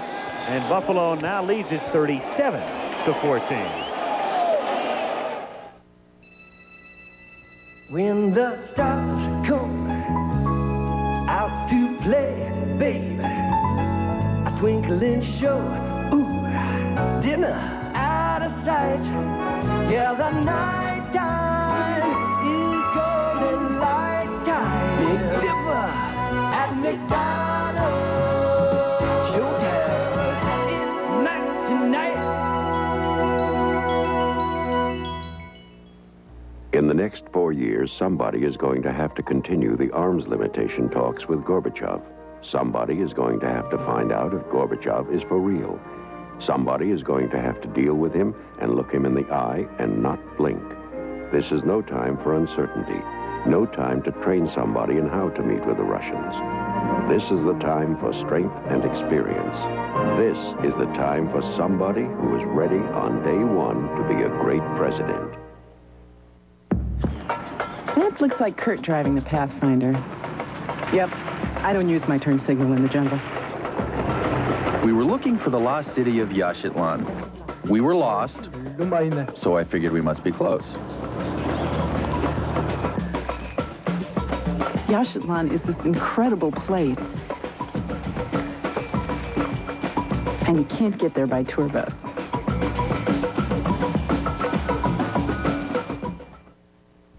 It's two key conference games on the road to the Rose Bowl. Undefeated Indiana meets Michigan, or #1 UCLA tackles Arizona, Saturday on ABC's College Football. Long time between Monday night performances for the Buffalo Bills, but for the fans in Buffalo, well worth the wait, the way things have turned out tonight. By the way, Al, welcome back. Yeah, thank you, yeah. See you guys. I'm out of here. We saw where Norwood, the guy just kicking off, is the NFL leader in points. I'll give you Andre Reed's stats here in a moment. Kurt Sohn returning the kick. And he brings it back out to the 24-yard line. And we'll have those stats from the mouth of the Double D when we come back right after this. Announcing the Holiday Inn Make the Super Call game. Come to Holiday Inn, get a game card. Now, Super Bowl 18. 4 minutes to go. Raiders face a 4th and goal. You call it. Scratch off the right play, and you win. Thousands of prizes. Even a trip to the Super Bowl. Everybody's getting into it. Only at America's favorite hotel. For reservations, make the Super Call.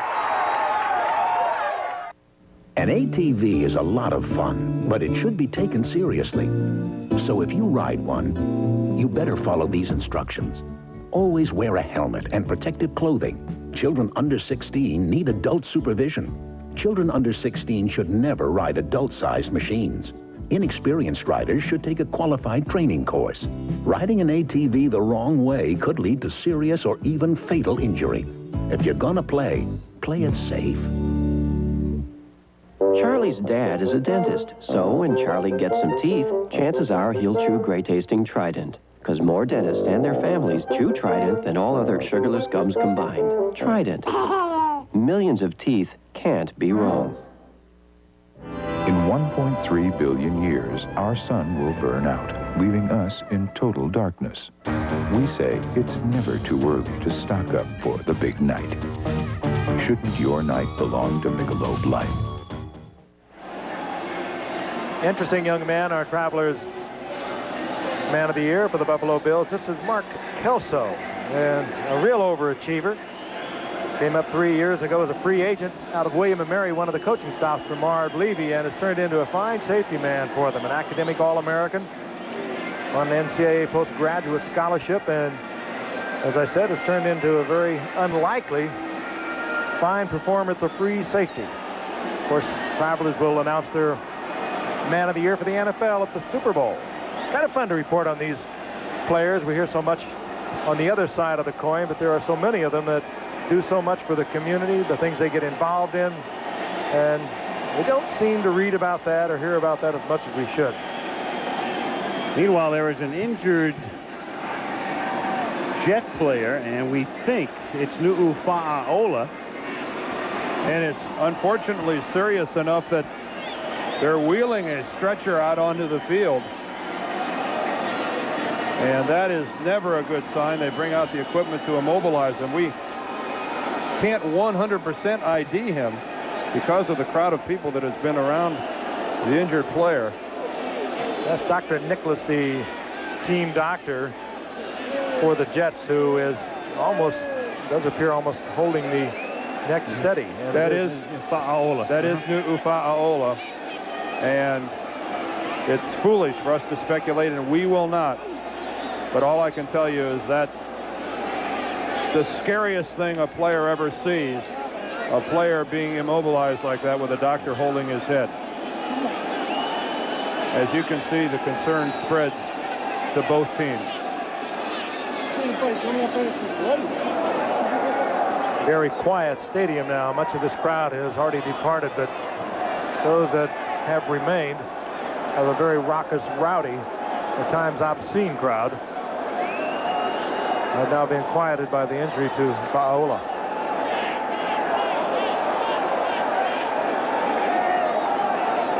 And this comes with 3:37 left in the game, a game that's been over for a while. The Bills on top, scoring early, scoring often, leading 37-14. Look at the injuries just in the past week for the Jets, losing Dave Cadigan, their rookie #1 draft pick at tackle. He's out for anywhere from 4 to 6 weeks on the injured reserve. Had been slated to start. He was stepped on in practice on Friday. Bill Walton got word that Alex Gordon, his second-year linebacker and such a good performer, also could not go because of a bruised thigh. That might keep him out for some time. Mickey Schuler, we talked about, pinched a nerve in the neck. They don't know how long he's going to be gone. He cannot raise his right arm. And all I can tell you right now, Frank, is, and you're right when you talk about the Jets, but it's tough to concentrate on those things because anyone who has ever played this game, anyone who's ever played any athletics and has been around athletes when they've been injured right now has to have a sick feeling in the pit of their stomach. I know I do, because this is as serious as it gets.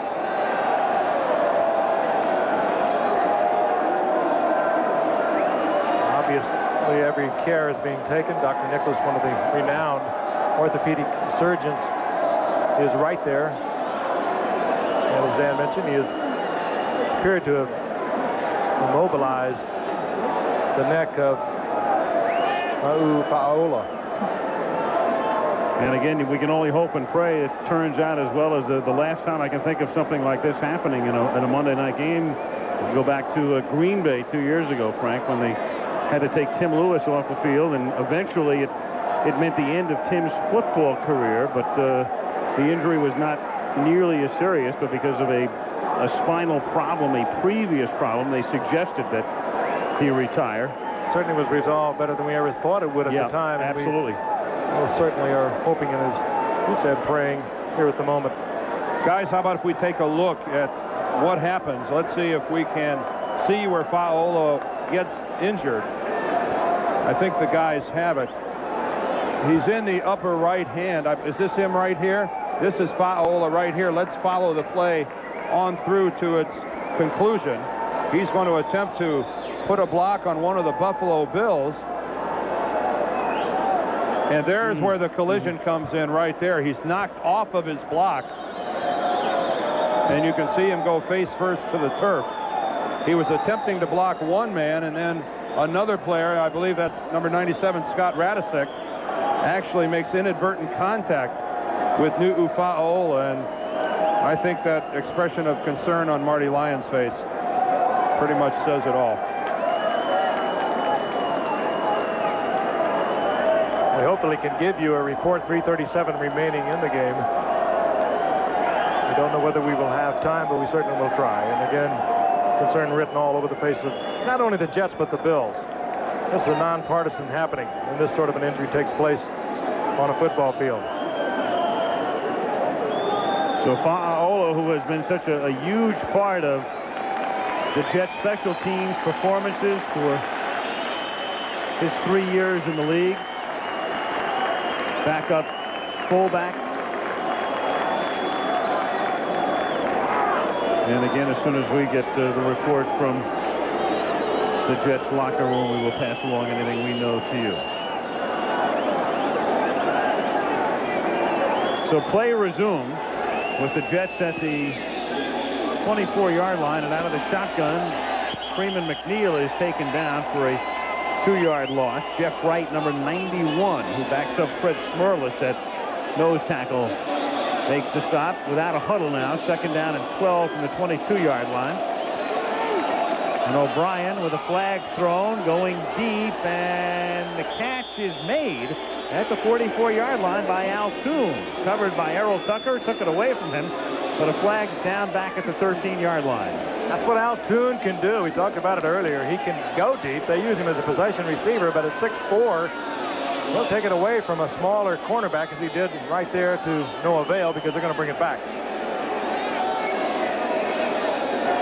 What could make the highlight reel for this game tonight, however. To the face, number 53, offense, 10 yards, still 2nd down. Penalty on the center, Jim Sweeney. This telecast is presented by the authority of the National Football League. It's intended for the private use of our audience. Any rebroadcast or any other use of this telecast without the express written consent of the National Football League is strictly prohibited. And if you videotape it, you can put it out there in the middle of the field with the Jets game footage. Unless you live in Buffalo, then you got to love every minute of it. 2nd and 22. Freeman McNeil out past the 20 and heads for the sideline at the 24. He's short of the 1st down by about 10, with 3rd down upcoming. You're right about if you're a follower of the Buffalo Bills. You come out of this game, a lot of highlights out of this one, having watched a total dismemberment of the New York Jets and drawing a lot of conclusions.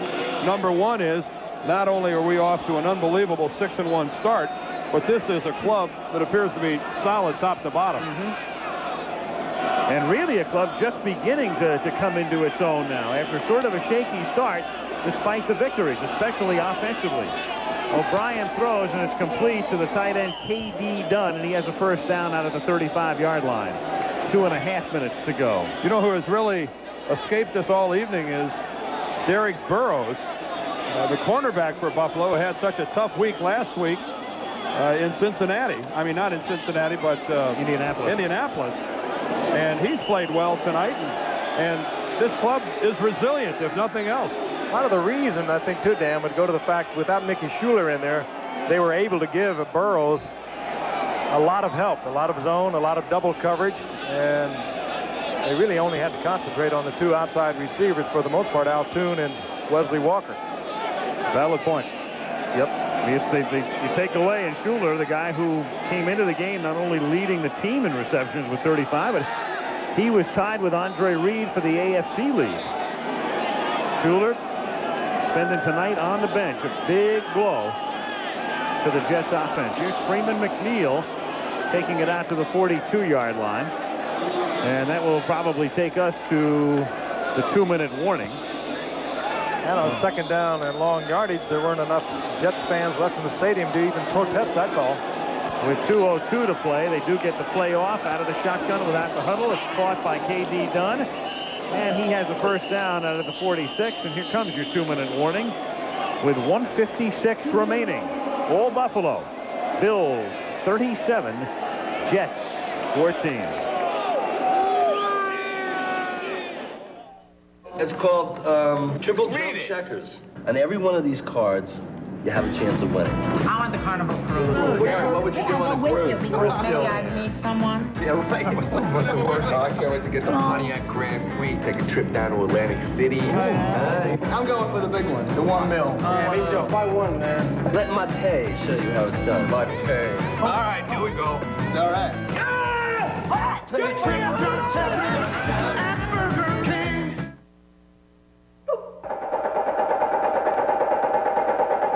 What dry was, what dry will be.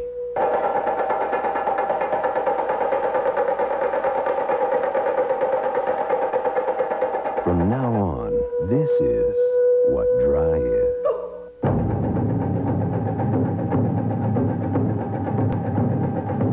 Coming November 7th.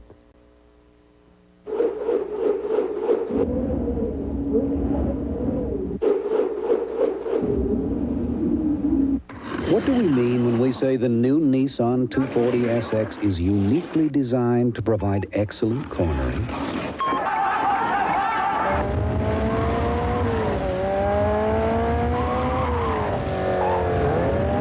The Nissan 240SX. It's a lot of sports car, but you can handle it.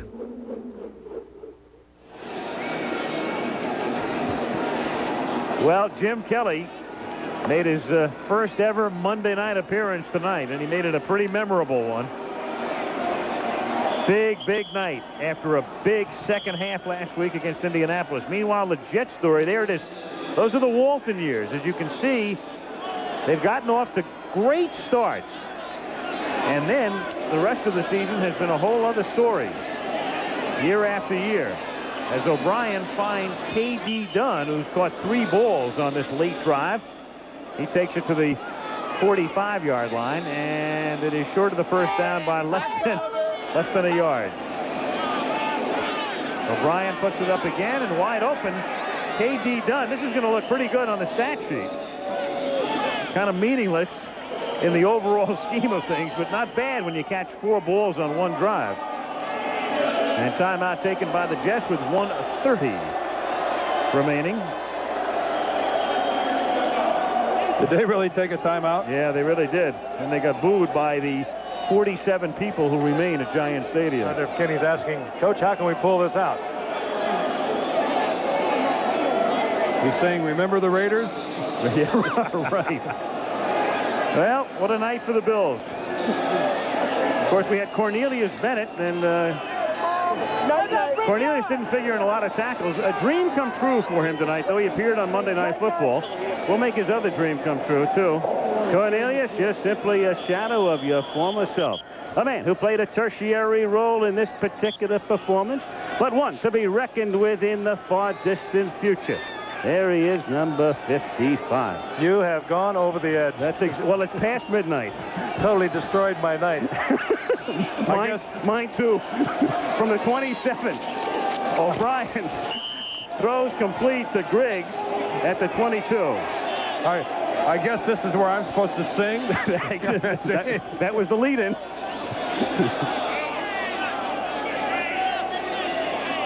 Second down and 6 from the 23. And O'Brien throws, and it's tipped incomplete. We're getting a report from the Jets locker room, and the first news is pretty good. He's Newfowl is conscious. It's a neck injury. He is talking to the doctors. So at least a nice little ray of hope there on the initial report. The X-rays are next in line, and of course all NFL facilities, all stadiums in the league have their own X-ray equipment right in the ballpark, but it's highly doubtful that we'll get any sort of a result from those X-rays before we go off the air tonight. Third down and 6. O'Brien incomplete, intended for Toon. And I really need somebody to explain to me why Joe Walton is allowing Kenny O'Brien to take this beating. I mean, this is a game clearly now that is unwinnable. You can salvage some pride at the end, I guess, but Kenny O'Brien is taking a beating, and that was a healthy shot right there that knocked him a good 4 yards backwards. I really have to question Joe Walton here. And I think that's just what he told him. I think that's exactly what he told him. We'll see when he comes up to the line of scrimmage. Backup quarterback is Pat Ryan. Well, what he should tell him, Frank, is to sit down. And have Ryan in there. Yeah, absolutely. I mean, this is insane. 4th and 6.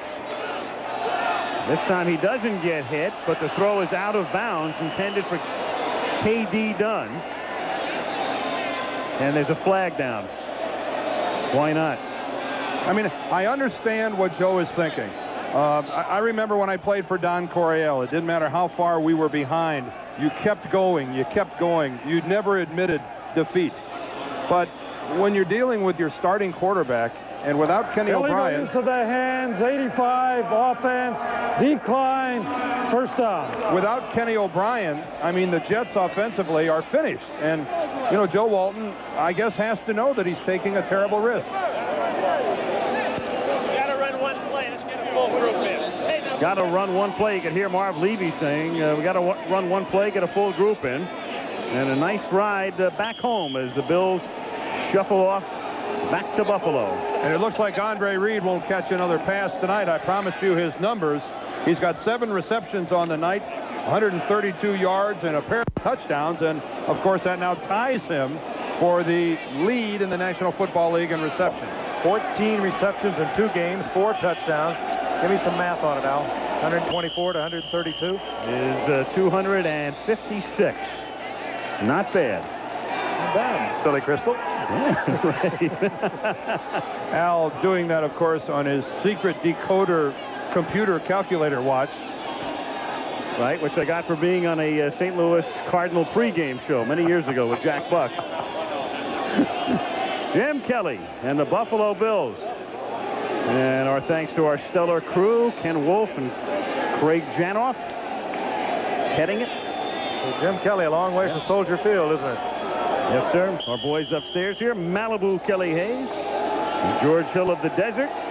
As we wrap it up from Giant Stadium in East Rutherford, where the Buffalo Bills rout the New York Jets, lead by 2 over Miami in the AFC East. Oh, good luck. And 2.5 over the Jets. And last week, down 17-0, come from behind to defeat Indianapolis, and tonight take care of the Jets 37-14 in a game really not even as close as the score would indicate. 23-point margin seemed more like 50. So that's the story from Giant Stadium. NEW New York. Little boy, listen, because you got another thing coming if you think you're going to act so dreadful around Clara. And Rex Reed declares Whoopi Goldberg gives a performance of such wisdom and tenderness that she reaches new heights. Clara's heart has certainly captured mine. You can depend on me. Whoopi Goldberg, Clara's Heart, rated PG-13. Starts Friday, October 21st at a theater near you. McDonald's new country style McChicken sandwich. Come and get it. Now get that all-white breasted chicken. Cooked up country style. Juicy on the inside, crispy coating on the out, and lettuce and mayo. That's what country style's about. Come and get it. All white breasted chicken. McChicken. Take you back to Mama's kitchen. Come and get it. Country style McChicken on a bun. Chicken. Good time, great taste of McDonald's new McChicken. Joel Gray in Cabaret after the game on Nightside.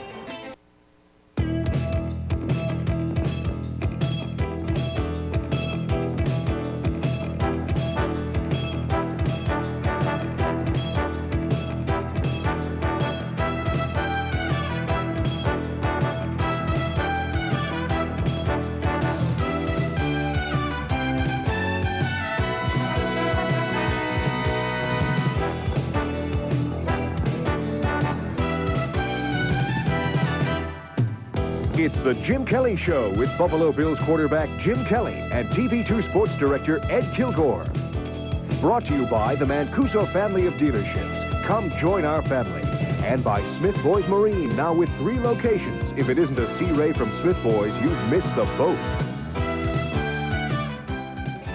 Welcome once again to the Jim Kelly Show, and boy, do we have a lot of positive things tonight to talk about. Jim, virtually nothing negative from this guy tonight. 4 touchdown passes, three of them to the Bills. You knew I was going to get that in there. Of course, Ed. You always have to get me one way or another. I'm used to it by now. Seriously, a tremendous performance on Monday night, and I know it had to be gratifying because if you ever want to look good, it's in front of the national media. All your peers are watching, and you just blew them out. 31-6 at the half, or 31-7 at the half, and then, of course, the final. I think it surprised everybody, especially jumping out in front. 31-7 going in the half, and.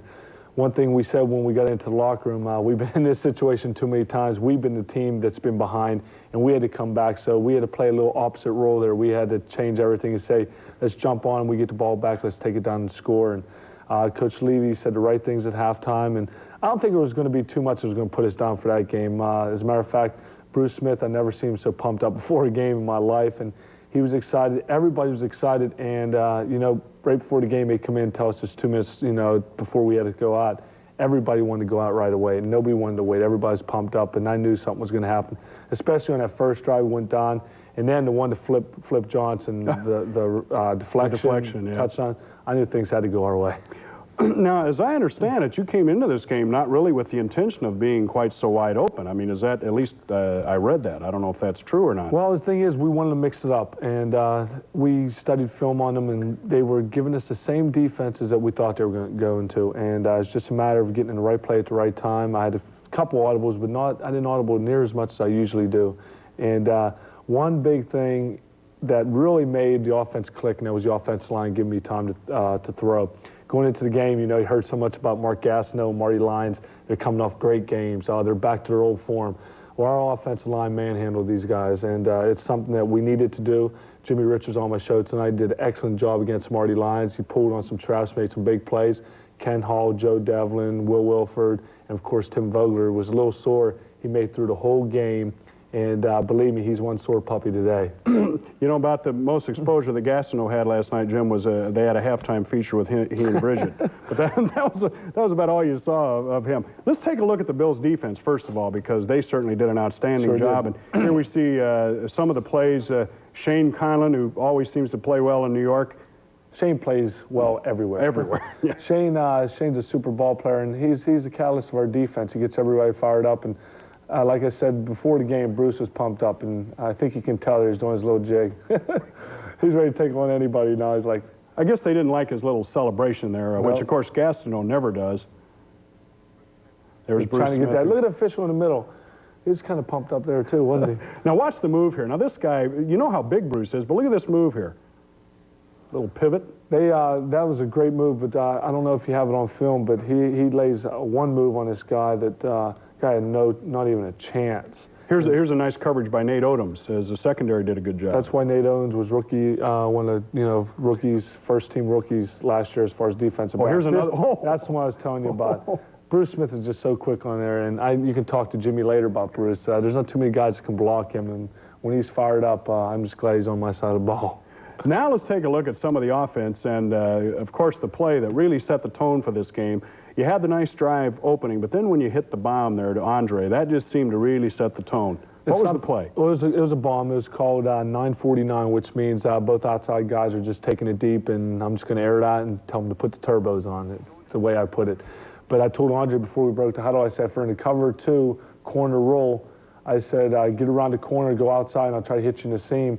And we knew Cincinnati burnt the Jets twice on this play the previous week, where the safety tries to get over there. They tried to disguise the coverage, but I think he underestimated Andre's speed a little bit. And we talked before the game, this was something that Andre Reed needed. He needed the exposure. He needed to get his name out there. I think people know Andre Reed's for real now. Well, that's right, and who knows, maybe both of you will be on the plane to Hawaii a little bit later on. Well, our main goal right now is to make the playoffs. Whether Andre gets here, or myself, or anybody else, we play as a team, we win as a team, and that's our goal right now, and that's the standard that we're looking for. Jim, you've lost some touchdown passes this year with officials' calls and different things, but here's one that you sort of maybe makes up for at least one of those, the pass to Flip Johnson. The way I put it, you take it any way you can get it. I tried to lay this one up over because the guy had robbed pretty good, and it's just got lucky here. And it's one of those things when your breaks are going your way, they go your way. And Flip Johnson shows his speed. 28, Howard almost catches him, but like I said, Flip made some great plays in the preseason. He's finally getting a chance to show what he can do now, and he's had some good catches. He seems like one of those kind of guys. Some people just seem to make things happen, and Flip seems to be one of those kind of guys. Right place, right time to stand there. He was very well covered by Hasty, and right here, great block by Rob Riddick, and just got around for the touchdown. There's the ground level. And boom, and away he goes. And after this play, I knew everything had to go our way. It's like, the good Lord's with us now. That is for sure. Okay, we're going to be back to see more of this Bills demolishment of the Jets, as it were, in just a moment.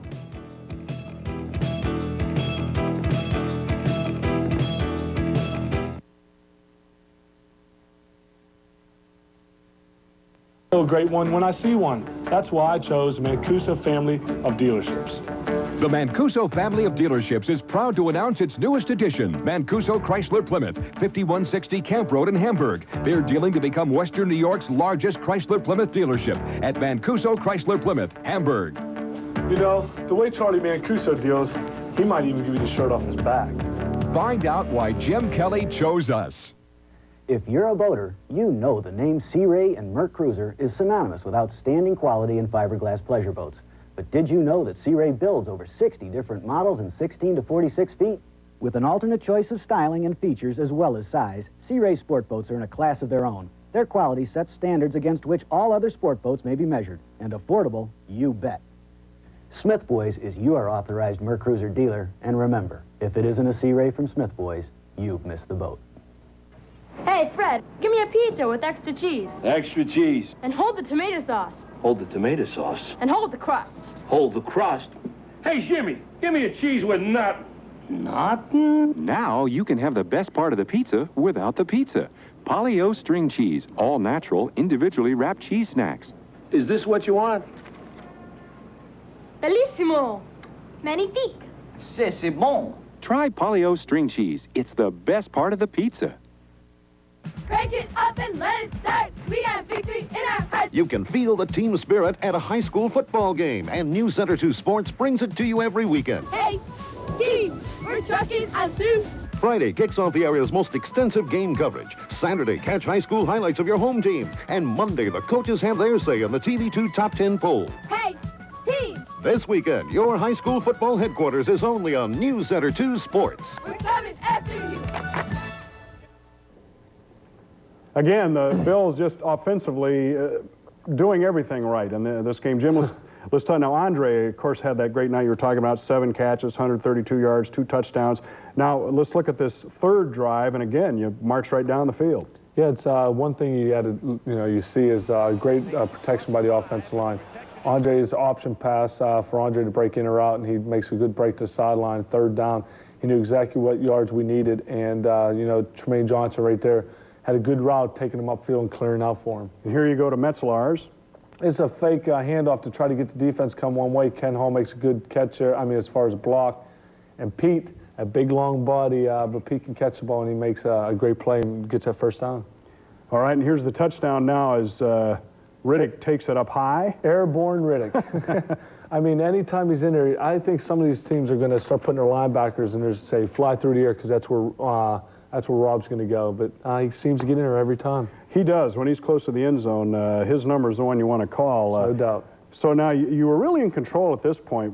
Is there any tendency to start thinking, my gosh, should we sit on this, or do we keep going for more? Or? One thing you have to do is, I think in the second half we controlled the ball. We ran the ball very well. The offensive line was taking advantage of what they had across the line. We were running towards Mark Gastineau. Luck is as good of defender as Marty Lyons is. And it's just a matter of taking advantage of what what we see up front. And we had Joe Devlin and Jimmy Richard and Tim Vogler a lot of times pulling, and we run some counters, and it seemed to work.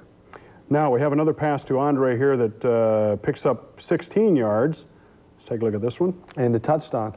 Same one. Last week we had 2 touchdowns, the same pattern. Andre just makes him think he's going to the inside, and he breaks to the flag. And I think, again, they underestimated his speed. And here's a great play right there. See his second foot? He taps in, and he gets 6 points. Right here shows another angle of it. If you can see his foot. He taps in, and that's a sign of a good receiver. And through the whole day, not just Andre Reed, but Tremaine Johnson had a very good game, caught a couple across the middle.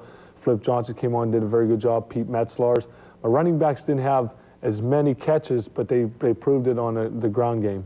Boy, you did, and you got a lot. Anytime you rush the ball at least 40 times, excuse me, you have to feel good about it. And I think you had like 46 rushing attempts. Usually you're going to win a ball game when that happens. Yeah, I think the time of possession was 40 minutes to 20. We doubled what they had, and it's just a matter of keeping them off the field. If you can believe this, Darryl Telley and Bruce and them were kind of mad. They're like, give us a chance. This is national audience, Monday Night Football. We want to play. And then he really thought about it and said, maybe, man, that's right. Whenever are we going to argue about this? But they were kind of disappointed they didn't get to play as much. But I bet in games down the road, they're not going to say that very much. That's right. Jim, it was almost a perfect game. Almost a perfect game. Nobody's perfect. Here's the toss to Eric McMillan over the middle, and explain what happened here. Things happen. I just got blitzed, and he stepped in, made a good play. Is that the first time you've had one return for a touchdown? Usually you're able to get them. That's the first time. It was a little too close to the end zone. Usually you get the angle and Yeah, but they just made a good play. It's something that we only need really to show one time. I don't know why you're showing this again. That was the good plays the twice. producer in there. Yeah, Boomer. See, Boomer was. He said, I got to get that in there. But oh well. Now the mood of the team right now, Jim. Last year it was probably about the same after you beat Indy, and you knew you just had a couple games to go and you were in the playoffs. Is that experience helpful right now? It definitely is, especially, the two losses that we had last year at the end of the season, Philadelphia and New England. It's a bitter feeling, and I know a lot of players still remember it. I know Jim Kelly does, especially that New England game, but it's something we all matured. We all got a lot better. We got some added players in here that's going to help us, and Ralph Wilson, Bill Poyne were dedicated to bring those players in that we needed. And I think we're improving week by week. It's just a matter of nobody getting cocky and know that each week we have to go out and prepare and get ready for the next opponent. And believe me, when you're in the NFL, no games are easy. Well, that's been proven out so far this year. We're going to be back to talk to offensive guard Jim Richer in just a moment.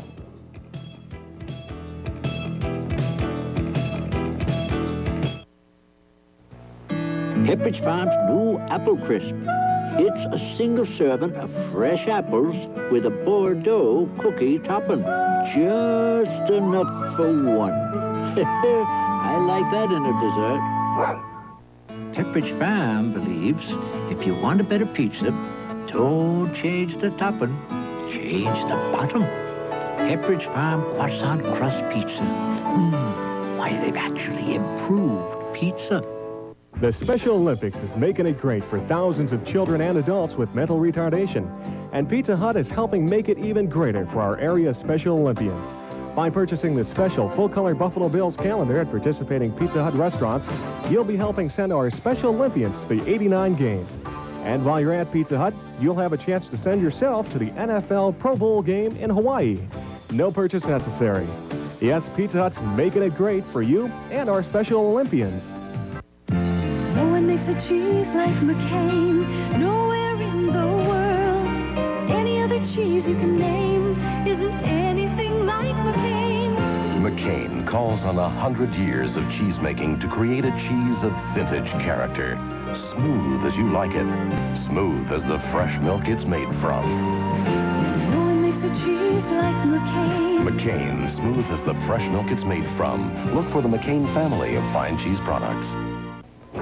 I may be young, but I've struck a number of great deals, and I know a great one when I see one. That's why I chose Mancuso family of dealerships. The Mancuso family of dealerships is proud to announce its newest addition, Mancuso Chrysler Plymouth, 5160 Camp Road in Hamburg. They're dealing to become Western New York's largest Chrysler Plymouth dealership at Mancuso Chrysler Plymouth, Hamburg. The way Charlie Mancuso deals, he might even give you the shirt off his back. Find out why Jim Kelly chose us. Jim Richer joins us now, and here's a guy that's been around. He's one of the few guys who remembers what it's like to play on Monday night. In fact, I think you, Fred. A few times, wasn't it? Yeah, that's right. Well, you have some good memories and some bad ones, too, I suppose, of Monday night. But Jim, of course, the Outland Trophy winner, North Carolina State, came here as a center back in 1980, and then they switched you. How did you feel about that at the time, Jim? I was glad to get rid of the ball. I didn't want to touch it anymore. I was glad to be put at guard. Did it take a while to adjust, though? Not really. It was easier, actually. Easier, geez. I know, because Ken Hall, I know every time we get into the huddle or something happens to Kent, we said, Kent, don't go down, because we don't know who's going to go in center, whether it's going to be Tim Vogler. Before it was Trainowitz, but he's no longer with us. And I already told Jim before the show, we're not going to talk too much football because he has a hobby he'd like to talk about. That's flying an airplane.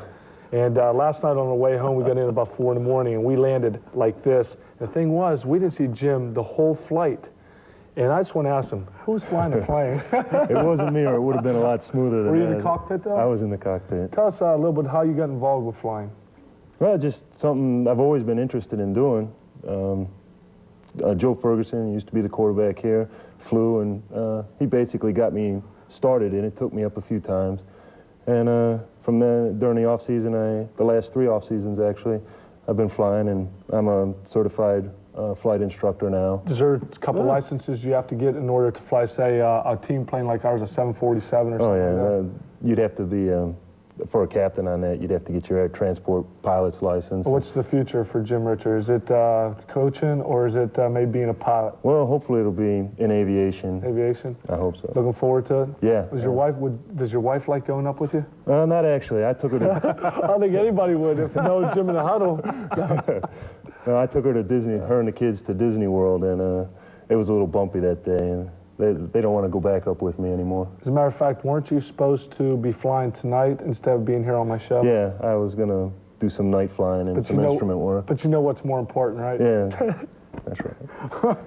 Jim, let me ask you the same question that I just asked Mr. Kelly, and that's about last year. You had, lost those 2 games at the end of the year after you beat Indianapolis and looked like you were certainly headed on your way to the playoffs. Mm-hmm. Jim thinks that was a beneficial experience, and I would imagine you feel the same way, because now you can't afford to celebrate too long. Well, that's correct. I knew, we'd been in the playoffs in 80 and 81, and then to go with that long drought with the kind of seasons we had, we were so close to going, and when those 2 games came up, I just didn't want to see it go out the window. And after the New England game, when we did lose and we weren't in the playoffs anymore, I was just really, brokenhearted, and hopefully everyone learned a lesson from that, and we're going to come out this year and make sure we're in the playoffs. Is there any way you can compare the feeling of this team, the attitude of this team, compared to that team back in '80, which certainly was a good ball club, 11-5, won the division? Well, I actually think this is a better ball team.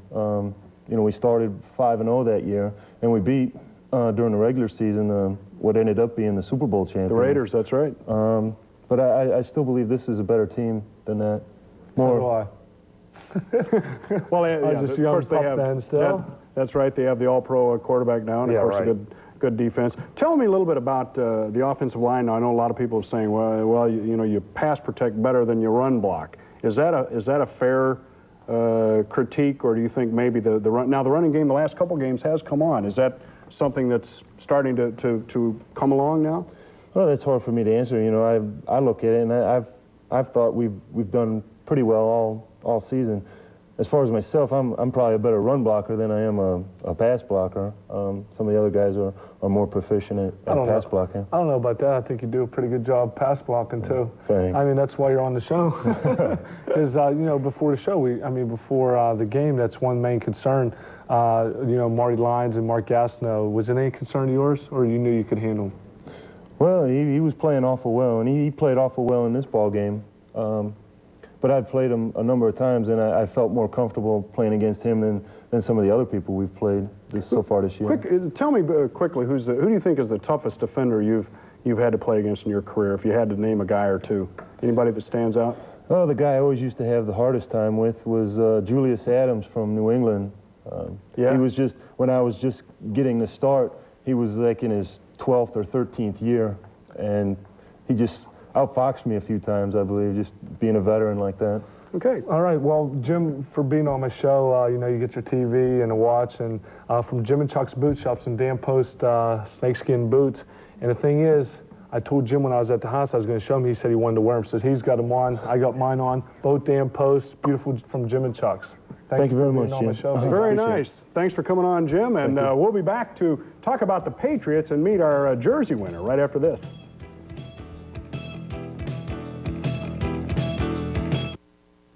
If you're a boater, you know the name Sea Ray and Merc Cruiser is synonymous with outstanding quality in fiberglass pleasure boats. But did you know that Sea Ray builds over 60 different models in 16 to 46 feet? Like sport cruisers, they perfectly balance size, performance, and comfort for enjoying everything from fishing to weekending. Rich interior appointments and standard features identify them as sport cruisers by Sea Ray. Smith Boys is your authorized Merc Cruiser dealer, and remember, if it isn't a Sea Ray from Smith Boys, you've missed the boat. I may be young, but I've struck a number of great deals, and I know a great one when I see one. That's why I chose the Mancuso family of dealerships. The Mancuso family of dealerships is proud to announce its newest addition, Mancuso Chrysler Plymouth, 5160 Camp Road in Hamburg. They're dealing to become Western New York's largest Chrysler Plymouth dealership at Mancuso Chrysler Plymouth, Hamburg. The way Charlie Mancuso deals, he might even give you the shirt off his back. Find out why Jim Kelly chose us. Hi, I'm Dan Nevereth. And I'm Sandy White. And we're here in the Nearly Noon Gardens preparing for another exciting program. It's wonderful, invigorating. Wait a minute. Flowers do that? Buy some of Yes. these for your wife or girlfriend. But they're plastic. Dr. Harriet Breaker will tell you how to get up when you're feeling down. That's right. Plus comedian Margaret Smith and Cabaret's Joel Gray. Right here, La we're talking Cabaret. big show business Right here. stuff on the next Nearly Noon. Join Here. us. I grew up in a grocery store. My parents taught me how to judge quality when buying food. But not everyone was raised in a grocery store. So what should you look for? This, the New York State Seal of Quality. Food with this seal is more than just fresh. It often exceeds even the highest U.S. standards. So you don't have to grow up in a grocery store to know good food. The New York State Seal of Quality. It's all you need to look for. Look for Seal of Quality farm products at these fine stores. And our jersey winner this week comes from Jamestown, where they have a pretty good football team down there. Melissa Saxton likes to be known as Missy, right? Yeah. So we'll call you Missy. Thanks for coming by, Missy. Thank you. So what do you have here? I have two hats, one from Casadega Casadega? Valley Central School, and then one from the college I go to, Jamestown Community College. Jamestown. What are you majoring in? Business administration. That's what I did. You enjoy it? Yeah. What do you plan on doing after you get out of school? I'm going to be an accountant. Where at? Would you like to stay around Buffalo or go somewhere know else? yet. Don't know yet. San Still a Francisco. freshman, huh? San Francisco? Yeah. Like California, huh? Yeah. Is there any particular reason? Joe Montana. Joe Montana. What a time for her Well, to Missy, say. thanks. Your time is up Thanks for now. being on the show. So these mine? Yeah. Oh, okay. Now I guess we can make a fair trade. There's autographed football for you. Do you have any brothers or sisters? Yeah. Brother? I have 4 brothers. There's a shirt and a key holder for your parents. Thanks. And let me see. I guess we can ask her to reach down inside. Is there anybody you'd like to might say be a hi good to idea. first? The school, and then my family, and then one girl from work that I work, Judy Anders. No boys? No. Oh, come on now. They're just going to have to suffer today. Yeah, really. Why don't you, okay, Missy, why don't you reach in there and let's find out who next week. Reach way down in there now. Lots of cards coming in. And A lot of cards. That's for sure. Okay, here is this week's winner. This week's winner, 17-year-old from Collins Center, New York, Janice Green. Janice Green. Congratulations. All right, yeah, the girls are taking the lead here in the Jim Kelly Aren't they? jersey. Yeah. This is like on my radio show. Everybody keeps calling in, so this lady says it's always been girls. Okay. If you want to have a chance to win Jim's game jersey, send us a postcard. You must be between 8 and 18. Include your name, your address, your phone number, your age, and send it to Jim's Jersey, WGRZ TV, 259 Delaware Avenue, Buffalo, 14202. And now, Missy, we want you to stand by and watch this because we're going to talk about the Patriots in just a moment. But first of all, to get in the mood, of course, Kent right. Stockdale put this together. And here is Beat the Patriots. Watch. The Patriots. Patriots, yeah. If everybody had a great team, like we do right here, then everybody beat the Patriots, like we did this year. And New England's returning to the team of the crime, and we just want to tell the Bills now to beat them one more time. First, let's crush their offense right here on Channel 2, and then let's crush their defense to the black and blue. All over the stadium, we got just one thing in mind: Buffalo beat New England, beat 'em one more time. Well, they've got Doug Flutie, they say that he's real good, but if he faces our defense, he better knock on wood. We'll rock 'em and roll 'em, we'll stop 'em right on a dime, and we just want to tell the Bills now to beat 'em one more time. First, let's crush their offense right here on Channel 2, and then let's crush their defense to the black and blue. All over the stadium, we got just one thing in mind: Buffalo beat New England, beat 'em one more time. Buffalo beat New England. Okay, so beat the Patriots. That's next Sunday right here at Rich Stadium. Jim, you have looks like another gift. Yes, I was at an autograph session with Gold Dome, and a girl by the name of Laura Kirsch gave me some beautiful roses, and I want to thank her. She's from Sloan, New York, and to give Missy a rose from her, and there's a lot left, Laura, so I'm not giving them all of them. So thank you very much. Okay, now Jim, tell me quickly here, we have a few seconds left. The Patriots, it looks like they're going to have Tippett back and maybe Lepet. Oh, boy. And, so tell me quickly about Doug Flutie. What do you think about, can he play in the NFL? He's a great athlete, and I think that rises above him being so small. He can definitely get things done that way, and it's just a matter of him getting the time to throw and seeing through the slots. I think he'd rather be a little taller, but he has the athletic ability to do it. Okay, so it's the Bills and the Patriots next week. Missy, thank you. Jim Richard, thanks for coming in. Jim Kelly, thank you again as usual, and we'll see you right here next week after the Bills play the Patriots Monday night, 7:30. So long, everybody. The Jim Kelly Show is brought to you by the Mancuso family of dealerships. Come join our family. And by Smith Boys Marine, now with 3 locations. If it isn't a Sea Ray from Smith Boys, you've missed the boat. Guests receive a gift from Sibley's Fine Jewelry, who feature Pulsar. The world knows a great watch when it sees one. Pulsar, fine jewelry at Sibley's. Transportation provided by Royal Coach Limousine Service. Ride in luxury for any occasion.